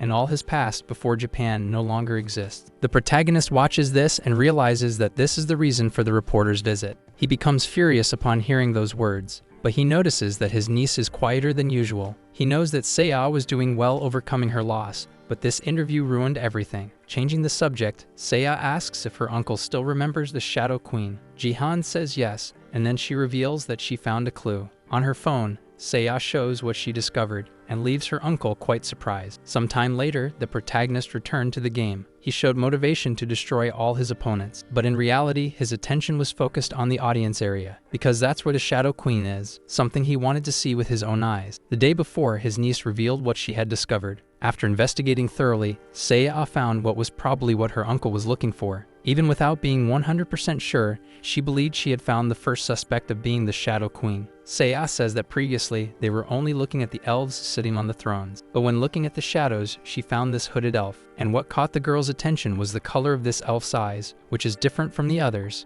The protagonist knows that there are other elves with black eyes, but it is rare for even the normally white parts of the eyes to be filled with black as well. His niece says that's not all. She noticed that this mysterious elf fixed her gaze on a single point throughout the entire footage, and reveals that all the while she was watching her uncle. Seiya analyzed other match recordings, noticing that whenever present, the elf closely observes the player in first place. So this cannot be a coincidence. The protagonist agrees and finds everything quite suspicious. But there is one last important point. Seiya highlights the shadow beneath the elf. The image quality isn't very good, so she couldn't determine what it is, but she still found it strange. Jihan thinks this is definitely something worth checking out. However, he asks if Seiya found all this by herself. She says yes and used her free time for it. Her uncle thanks her for the help but tells her not to overexert herself next time. He then asks what Seiya would like to receive as a reward. As he had promised, he says that Seiya can ask for whatever she wants. The girl's greatest happiness was having helped her uncle, but since he insists, Seiya thinks about what she will ask for. Back in the present, the protagonist is fighting inside the game. He knows he needs to come in first place to be observed. His desire is to break through the audience barrier. The Colosseum has a barrier built between the stage and the audience. The strength of this barrier is comparable to that of a diamond-level support barrier skill,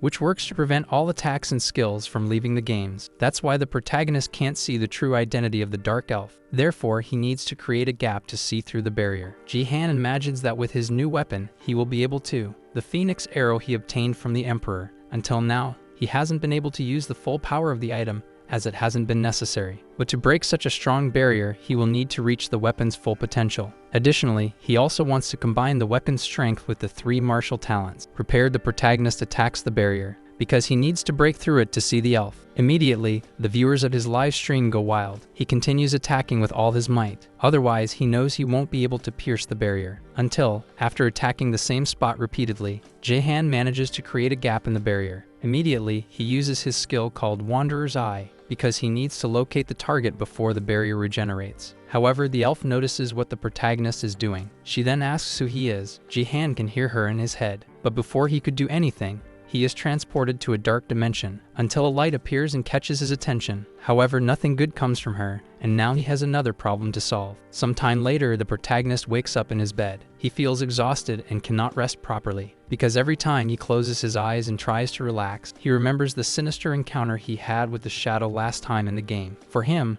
this was the most terrible thing he witnessed after returning. But on the other hand, the protagonist finds himself imagining the extent of the creature's power that frightened him. Jihan sees in his system that through the rewards he has collected so far, he has leveled up the achievement shop to level 5. The feature that came with the level increase was the addition of a constellation space. Now he can choose several constellations. However, he thinks it is still too early, and for now he will postpone the purchase, because he wants to add a title space first. Now that he possesses strength, martial power, and a title, he has basically become a silver rank. There was a reason he chose to add another space for a title. It was for the sake of the successor of the martial god that he would soon obtain. Jihan's martial power will reach 30, and he will gain unnamed divine art. In this process, he will be bound to the martial god and will earn the title of successor to the martial god. It was a title he held until his death in his past life, and now he needs to accept it again, no matter what happens, because he knows very well that soon he will meet him. After a while, the protagonist and his niece go to the center of Gangnam. They are visiting a new apartment,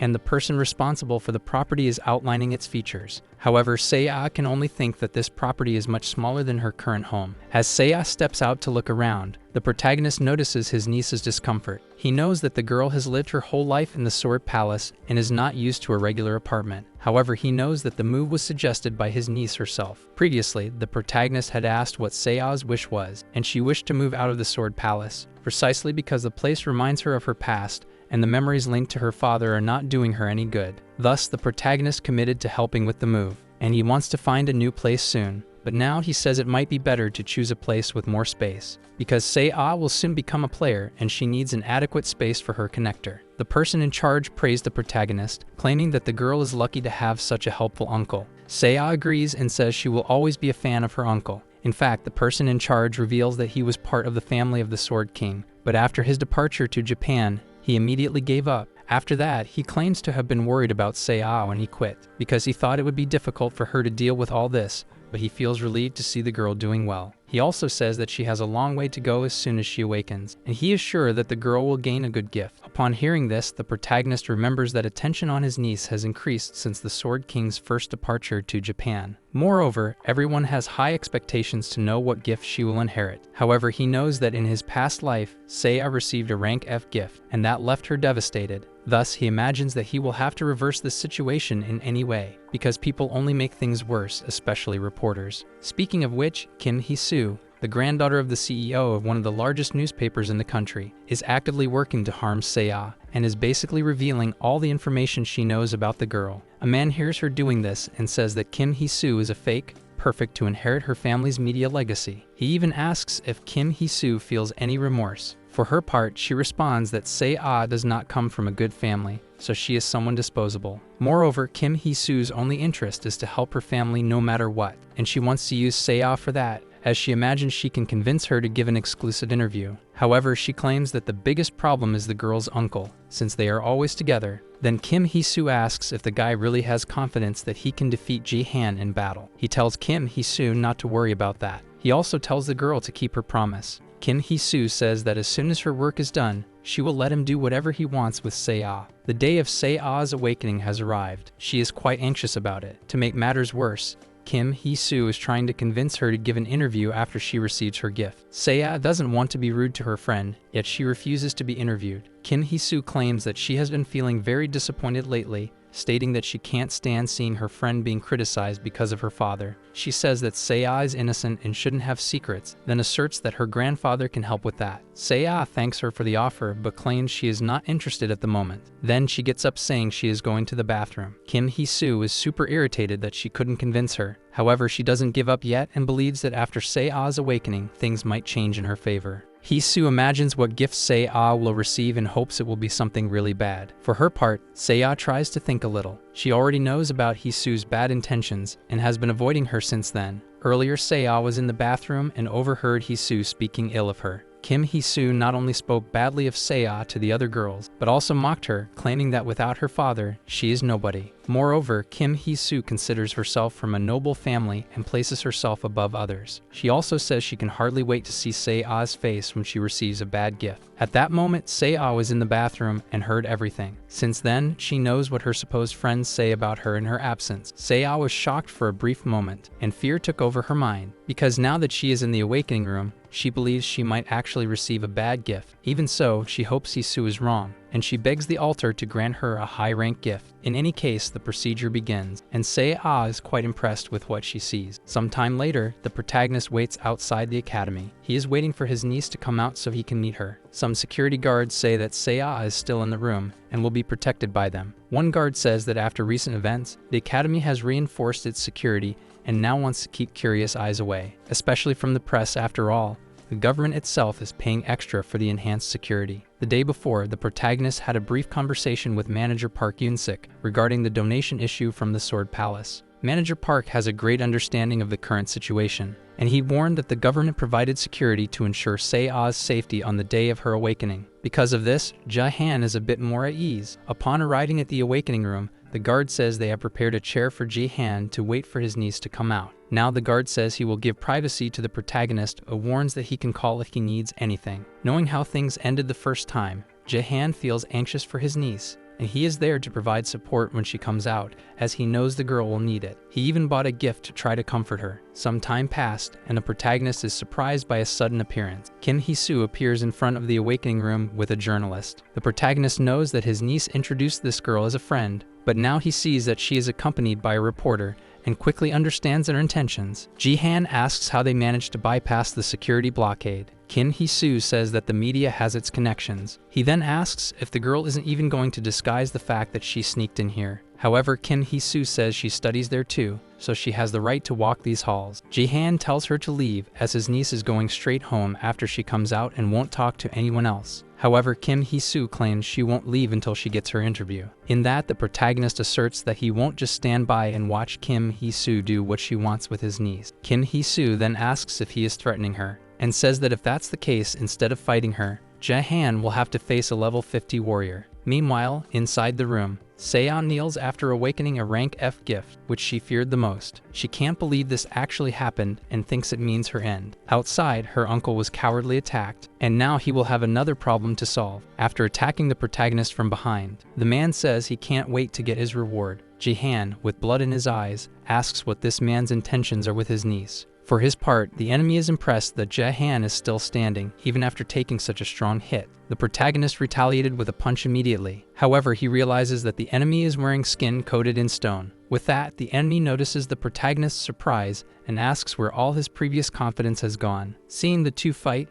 Kim Hee-soo feels happy, because everything is going according to her plan. For his part, the enemy says that the protagonist thinks too highly of himself just because he recently became a superstar. He attacks and says that when he asks something, he expects an answer. However, the protagonist hits him on the chin with his mouth open, which causes significant damage to the enemy, making Kim Hee-soo realize that her friend is not unbeatable. Jae-han uses his powers to lift the enemy high by his hair, and says that he acts just like a bully in high school, but he will leave a mark on him so he never does that again. Quickly, the reporter runs away, leaving Kim Hee-soo behind. She realizes that her assistant has failed to defeat the protagonist, and fears thinking that she might be next. Inside the room, Seiya is still in disbelief, but for a moment she thinks she shouldn't cry, because now is not the time for that. Besides, her uncle is waiting outside. On the way, Seiya thinks that even being active as a player, a better gift wouldn't make her feel less afraid, so she shouldn't be so bothered. Even so, she feels like an idiot for praying all this time. However, upon leaving the room, she has a surprise. Her uncle is pulling someone's hair out,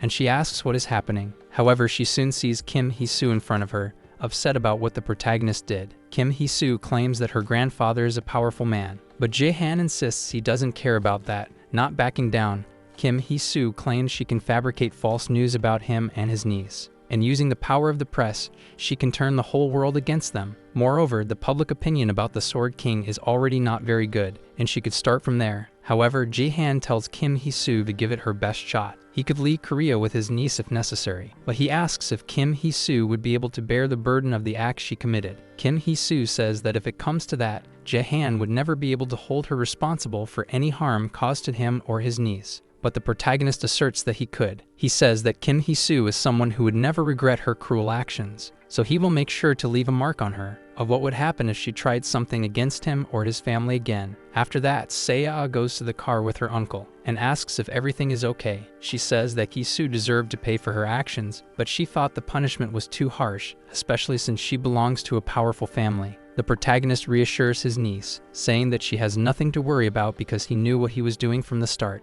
But now he wants to talk about her gift. Seiya says she received a late start, a rank F gift, and believes it is no longer possible for her to become a player. With that, the protagonist shows his status window to his niece, claiming it is the first time he reveals this to someone. The girl realizes that her uncle's gift is also rank F, but she doesn't understand how he is so strong nonetheless. Jae-han says he has strength through martial powers. Most people do not know this strength because the conditions to obtain it are hidden. He asserts that the gift is not a determining factor in making someone a player, as there are unique statistics that can be obtained upon giving his present to his niece. The protagonist says that this item will show her which path she should follow. Before returning, there was a woman who was the second strongest player in the world, the Chinese Jin Yuhua. She had the same gift that Seiya just received. Even so, she was so strong that people couldn't believe their own eyes when watching her fights. In Seiya's case, she received her gift and couldn't survive. However, there was a hidden secret in that, and now, with the item she received from her uncle, she is able to realize that it is possible to upgrade her gift. The protagonist realizes that the item met expectations. This item is called Hermes Monocle,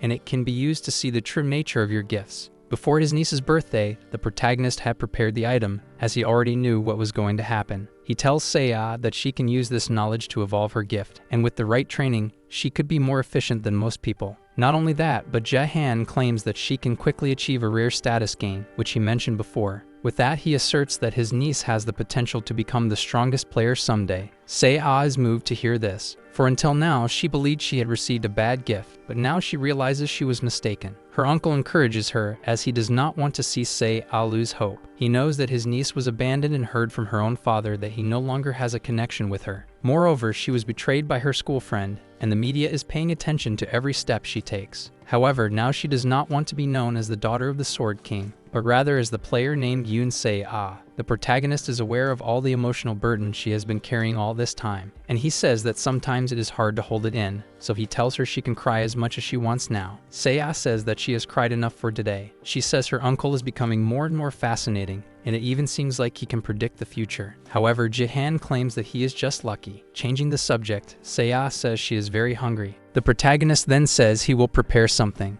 After all, he promised that next time he would make a homemade meal. Hearing this makes Se-ah more excited. However, unlike her, Kim Hee-soo is not happy at all. She insults the protagonist with every name for having pulled her hair out. Then her bodyguard appears, but Kim Hee-soo says he should knock before entering. The bodyguard apologizes but claims he has the video she requested. Kim Hee-soo is still furious and wants revenge for what happened, until she sees the video and gives a wicked smile, because the video is from the security camera at the gym, at the moment when Se-ah saw her gift for the first time. And from her facial expression, Hee-soo imagines that the gift received was not one of the best. As she believed, Hee-soo imagines that Se-ah received a rank F gift, otherwise, there would be no reason for her to be so sad. Now she thinks she can use this video to harm Se-ah and can't wait to get her revenge. But forgetting her for a moment, the story cuts to BJ Golden Light. He has been spending empty days feeling powerless after not being selected by the one he desired so much. BJ believes that the ugly and unpleasant flame wizard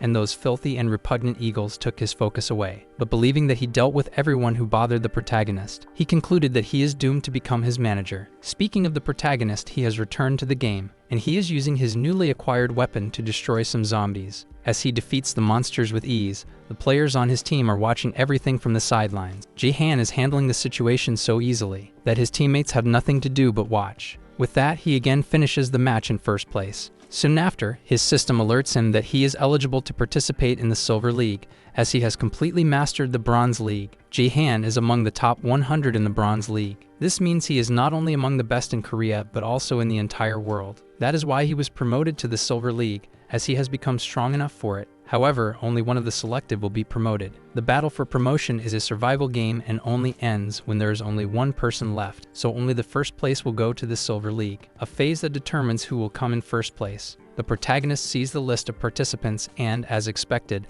an old acquaintance will also participate this time. Baron Williams, his former boss in his past life, is now just a top 100, but he is the first rank from the United States. Jahan did not imagine he would encounter Baron again so soon. He thinks he will not lose, but he knows he never defeated Baron in his past life. The decisive factor that led the protagonist to the top 100 was the union of force. He also has martial power, but the nameless divine art is nothing more than strength, endurance, and speed combined. It does not compare to strength, which is a power that transcends reality, like absolute territory, mana reinforcement, and telekinesis. Even so, there are different weight classes. The power of strength that the Baron used in his past life was on a different level. Strength is a statistic proportional to mana and divine power. The Baron was born with great mana, so his strength is at least double that of the protagonist. Jahan may have precise control, but that means nothing in the face of absolute power. The Baron reached first place in the ranking solely with his power. That's why the protagonist believes he will have to work hard to defeat him. He knows that Baron did not maintain first place by pure luck, as he was famous for his Diamond level mana since he was bronze. Fighting him head-on would be an act of suicide,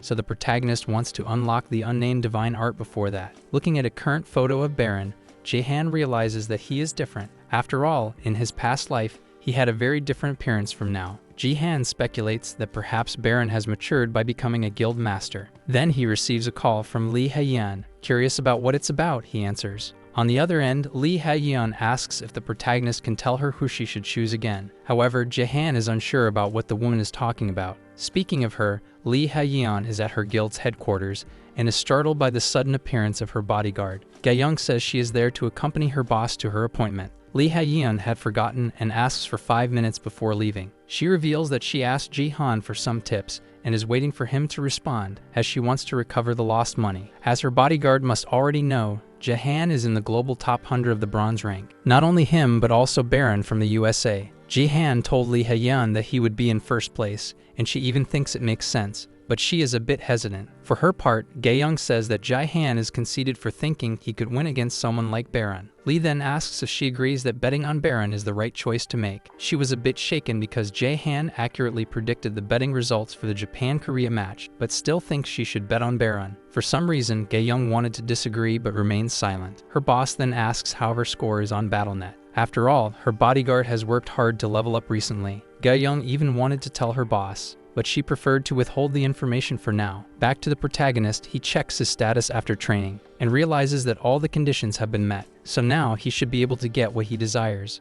After that, he concentrates and activates the eyes of the Wanderer again. With that, he sees the constellation Wandering, the martial god. The protagonist's feeling now is the same as when he performed this procedure for the first time. Then the deity says it's good to see Ji-han again. Ji-han obtains the unnamed divine art and thinks that in his past life, he also received a lot of help from this same deity. Normally, deities only grant something like this in exchange for some kind of agreement or payment. However, the martial god never demanded anything from him. He simply granted him his power without asking for anything in return. But suddenly, something strange happens. The connection with the deity is cut off, and the protagonist's system reveals that the deity is cautious of him. Because his 3 gates are already open, Jae-han doesn't understand, as this was never a problem in the past. His system informs him that the divine art has been cancelled, and the deity expelled him from its realm. Soon after, he returns to his reality. Not only that, but he looks at his status and sees that he is close to the promotional competition of the top 100. He not only lost the opportunity to possess the unnamed divine art, but his gift disappeared,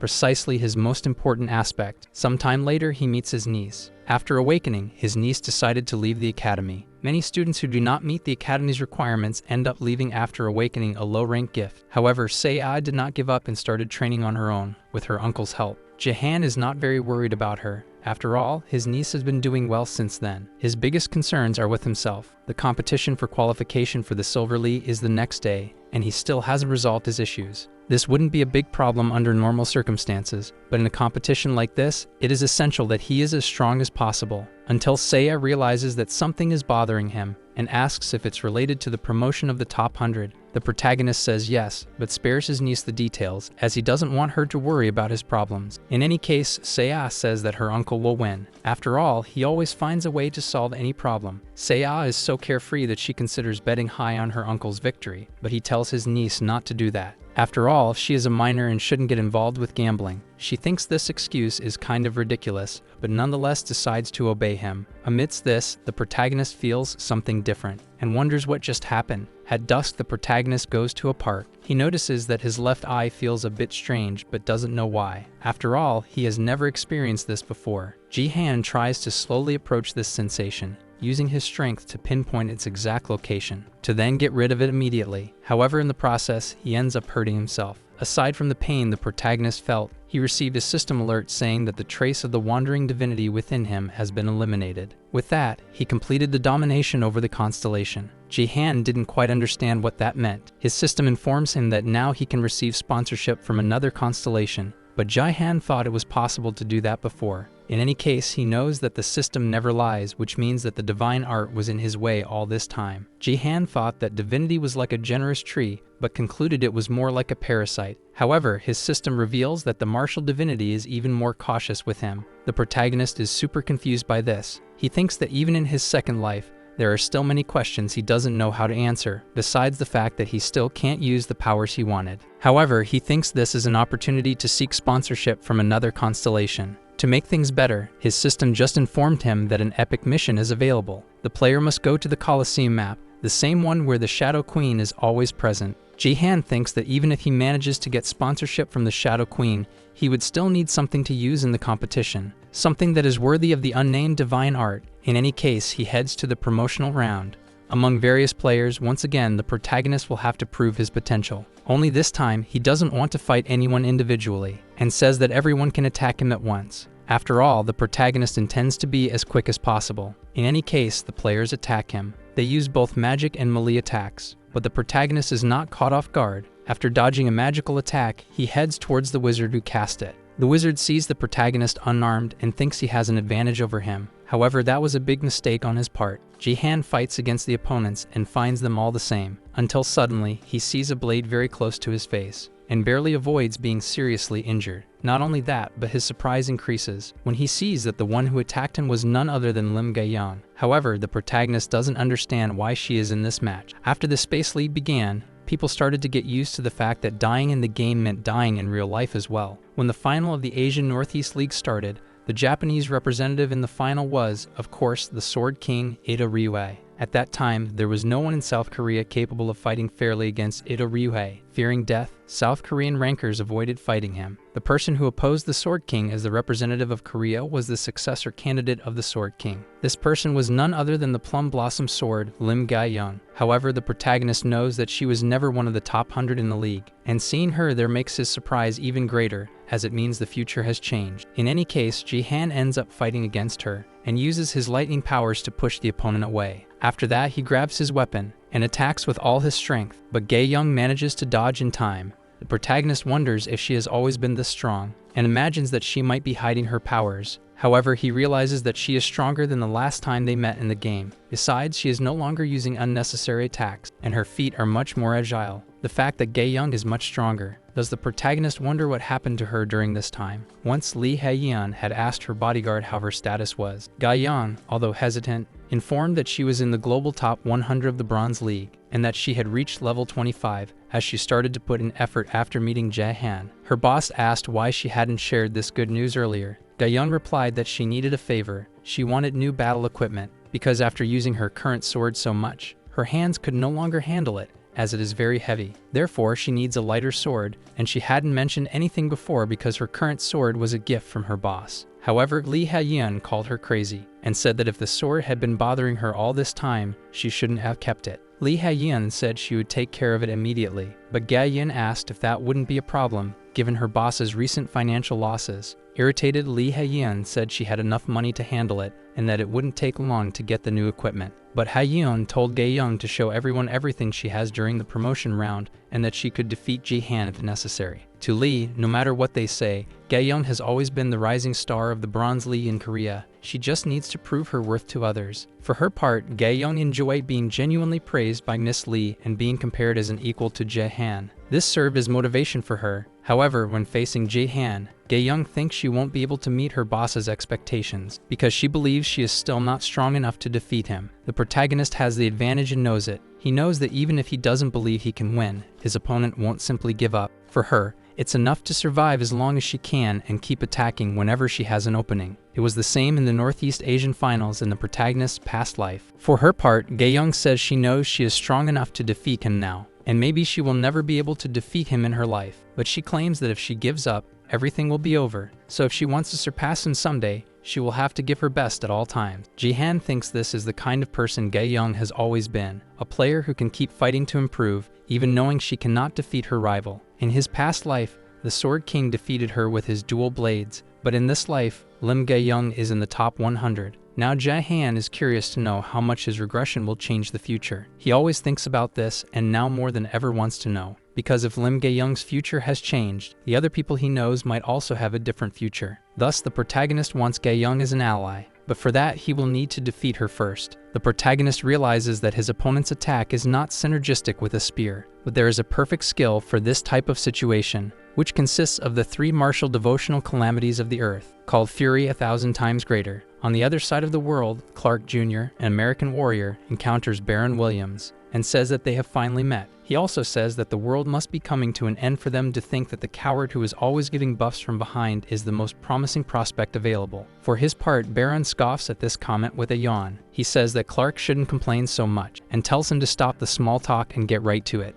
Baron Williams is a war-hungry madman, and he is always looking for a fight. It doesn't matter who it is with, not even if it's with an ally from his own country. Some try to team up to defeat him. However, Baron doesn't even see them as players, because he always calls them a swarm of ants, and he sees himself as a cannon that destroys everything it attacks. Thus, for him, it's not enough to defeat his opponents. He also aims to humiliate them. But now, he is in the same arena as Ji-han and Gae-yeon, and he has started to become aware of the protagonist, just like what happened in Ji-han's past life. Then Baron approaches the protagonist and tries to call him by name. However, Baron mispronounces it, and Jahan warns him that he said something with double meaning. Baron apologizes, saying he doesn't speak many languages well besides English. After that, he attacks the protagonist, who relies on his understanding. However, the attack did not have the effect that Baron expected. Jahan uses his speed to move to the enemy's rear, but when he attacks him, Baron manages to dodge. After that, he flies high and prepares to attack. Jahan already knows the tricks of his former boss. Even so, he is facing a strong opponent, and no matter how hard he tries, he cannot hit Baron. Not only that, but he also becomes vulnerable to counterattacks. Baron says he will show all the insects the ultimate end of their lives within the game. After that, he launches an attack so strong that it covers practically the entire arena,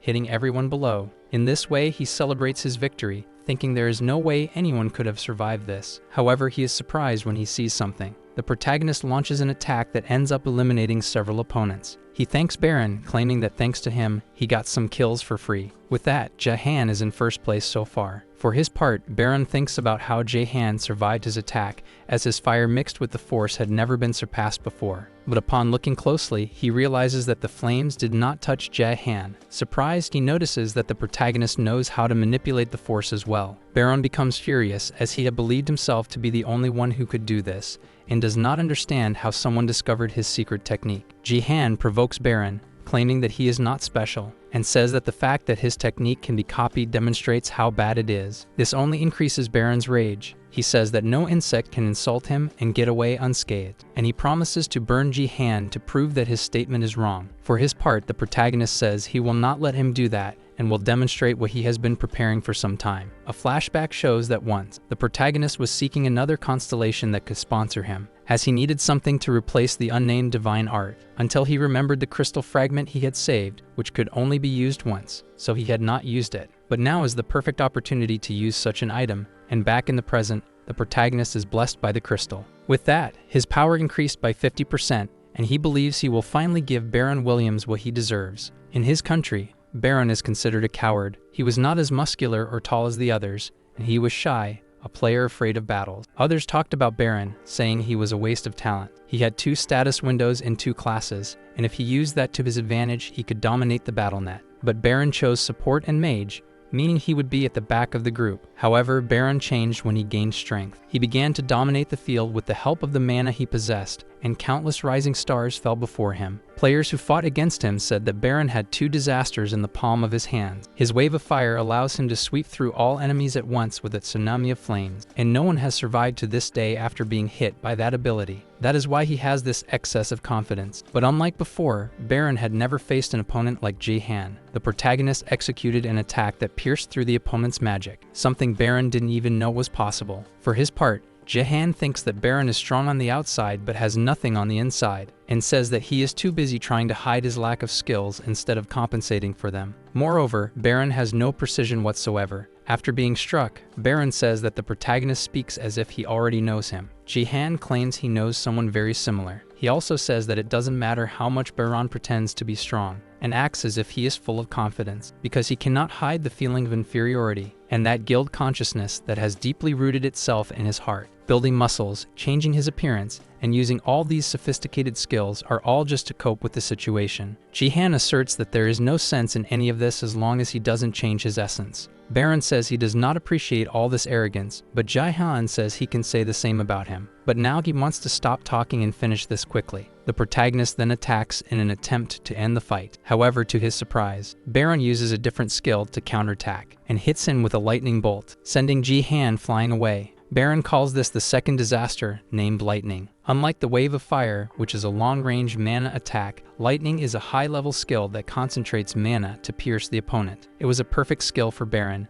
as it emphasizes the amount of power over precise control. However, even after being hit, he realizes that Jahan is still standing. He notices that Jahan used his weapon to minimize the effect of the attack, and he says that he has a very quick reflex. Moreover, Jahan executed a perfect block. However, he claims that the protagonist cannot block the same attack twice, so he prepares to shoot again, and he asserts that this time his attack will be lethal. The players still in the arena conclude that the protagonist will not be able to escape this. However, he does not intend to lose and believes he will win with the help of the Queen of Shadows. After all, she is watching him. Jaehan knows that the queen always looks at the winner of the arena. With that, he assumes his attack stance. Baron's arts to shoot his lightning once again. The phoenix arrow from the protagonist hits him. The shot was so fast that Baron did not see it coming. Jaehan did not hesitate, even knowing that the phoenix arrow would disappear after being used 5 times. This is because the phoenix arrow was not aimed at Baron, but at the Queen of Shadows. With that, for the first time in BattleNet history, the Colosseum barrier was shattered. It doesn't take long for the news to circulate that the promising player Jaehan defeated the all-powerful Baron Williams. Seeing this, Lee Haeyeon goes into despair as once again out of stubbornness, she bet on Baron's victory. She says that this makes no sense, and in this way, she will lose all her money. Gayoung approaches and says that her boss really did not believe she would win. She claims she already knew that,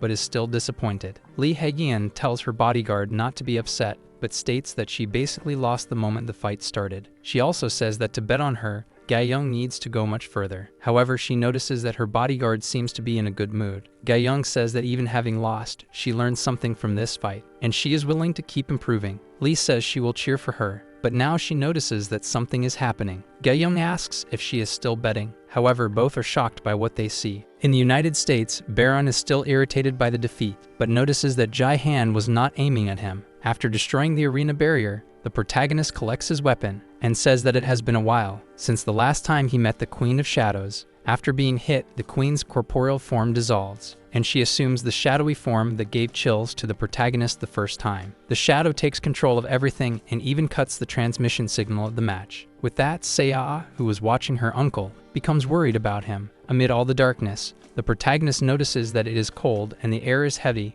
making it increasingly difficult to breathe. He knows that the queen is watching him and realizes that while he is inside the shadows, his system does not work. Therefore, he does not know if he has completed the mission assigned to him or not. So his only alternative is to try to attack the shadow again. However, this time, the shadow is absorbing all the light emitted from his attack. Unlike the first time, the protagonist's attack did not have the expected effect. He notices a shadow approaching and attacks it, but he realizes that nothing happened. After all, it is just a shadow and not something physical. However, these shadows are spreading everywhere, and they are attacking some remaining players. The protagonist also becomes a target. Knowing that physical attacks will not work, he tries to attack in another way and uses his divine magic. There was no direct damage, but Jaehan noticed that a bit of the shadow was erased, concluding that this shadow is weak to light. Then, one shadow tries to hold his foot, while another comes towards him and tries to attack him. But at that moment, the protagonist remembers the first time he used his lightning speed. All the zombies that were nearby ended up being pulverized. In that, he thinks of trying to do the same thing now. And then he invokes all the energy to his feet. In that, he notices that the shadows are no longer approaching because of the light, so it will be easy to defeat them. But just when he thought his victory was guaranteed, he sees a giant shadow trying to attack him from above. Realizing that his plan will not be so easy to execute, Connector, this is a necessary equipment to participate in BattleNet, as it has the effect of reducing the pain felt during the game, since amputations, burns, and other injuries are common in BattleNet, making the BattleNet connector a necessity rather than an option. The recommended model reduces pain by 80%. Most of the best players use a model that reduces pain by 90%. This allows them to play more boldly. After all, it almost completely eliminates the fear of pain. However, the protagonist does not use a connector to play, and the reason is quite simple. He knows that BattleNet will cease to be just a game in the future, and when that happens, there will be no connectors to reduce pain, as the game will become real life and vice versa. That's why Jaehan fights as if the situation were real all the time, and always imagines that his life is at risk, as he has gotten used to fighting this way. Every time fire burns his skin or even high-voltage lightning strikes him, he feels everything, as he is not protected by technological equipment. And the current moment is no different. The danger of a 10-meter sword hitting him is completely real. Knowing this, Jaehan feels anxious, as although it won't kill him, it will cause immense pain. The other players present there do not understand what is before their eyes. They only know that Jaehan is involved in this in some way. For his part, the protagonist is starting to get tired of dodging so much. He thinks this fight is unfair after all. The opponent is 10 times his size. Thus, he imagines that if he is hit just once, it will be his end. Moreover, the Queen of Shadows is not the only one after him. The attack against Baron earlier attracted all the other players' attention to Jaehan, and now they are waiting for the right opportunity to attack him. Therefore, he cannot let his guard down for even a second. Thus, he sees no other alternative but to appeal to the power of the Force. Combined with the Force, he also carries a magical attack, and he tries to burn everything around him. Jaehan says that if the Queen tries to cover him with her shadow, he will cause a calamity with fire from the heavens to combat her. This leaves the other players quite scared, as they realize that the protagonist is strong enough to eliminate the entire shadow with a fire spell. Jahan not only illuminated the skies, but also caused a huge explosion in the middle of the arena to keep the fire burning longer. After that, he looks around and tries to find the other players. However, when he looks, they are already running away. However, Jahan does not have time to chase after them, as he sees that the Queen of Shadows is still there. Then she creates a dark circle around the protagonist. The protagonist is starting to get a bit tired of this. He thinks this won't end while the Queen's original body is well. To prevent this, he thinks he is capable of a higher level of martial arts, as if he could use the martial devotion of the three calamities without the nameless divine arts. Jahan knows it won't be perfect considering the level he is at now, but he can use the power of the Phoenix arrows. The fire of a phoenix that is activated when launching the Phoenix arrow is capable of compensating for the lack of strength. Long ago, lightning was interpreted as divine wrath, a type of punishment that an enraged god brings upon humanity. But the protagonist believes that when the world is filled with darkness and chaos, light emerges. In this way, he intends to end the darkness around him. His system alerts him that he is beyond his capabilities and his life is in danger. Even so, the protagonist invokes divine light combined with martial arts and uses all this power combined with the Phoenix arrow, believing that this way he will purify the scene and expel the demons present. Thus, aiming at the source of the problem, he releases the arrow. Technique of the divine lightning flash. This technique was on a completely different level from martial arts, compensating for the lack of strength with the use of the Phoenix arrow. Jahan managed to incorporate another supernatural ability, at least 80% of it, as originally, the lightning flash is a fusion of countless lightning bolts into one. However, Jahan's lightning could not stabilize into one and was not as fast as the Phoenix arrow, and the technique he used ended up being incomplete. Even so, he managed to hit the Queen of Shadows, and for a brief moment, her face was exposed to the light. The arrow shot by the protagonist almost hit her, but it was interrupted before reaching the target. At first, the protagonist believed he only managed to reveal the face of the Queen of Shadows, and was not able to hurt her even a little. But with a closer look, he could see that he caused a small scratch on her, which although small was enough to make her angry. And the satisfied protagonist, for at least he wounded her, he knows that he also had a bit of luck on his side. Because of this, he managed to get the opening he needed. Jahan didn't think that his lack of proficiency in this skill would help him this way, but now he wants to execute his final attack. He wonders if this was provocative enough. Apparently yes, as his system alerts him that he has completed the mission of provoking the Queen of Shadows. However, the protagonist is surprised by her reaction, yet it doesn't take long for the Queen of Shadows to retaliate.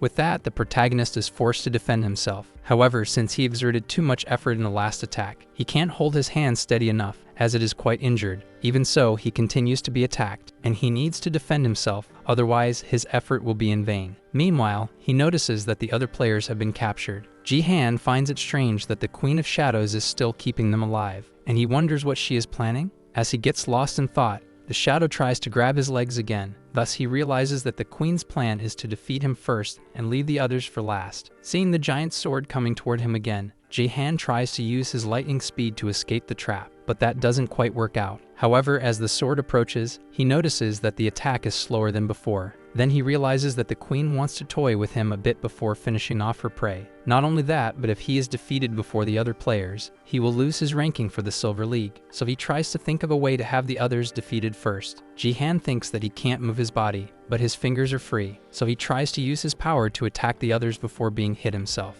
Our video ends here. If you enjoyed it, please like and subscribe to the channel. Until next time, bye bye.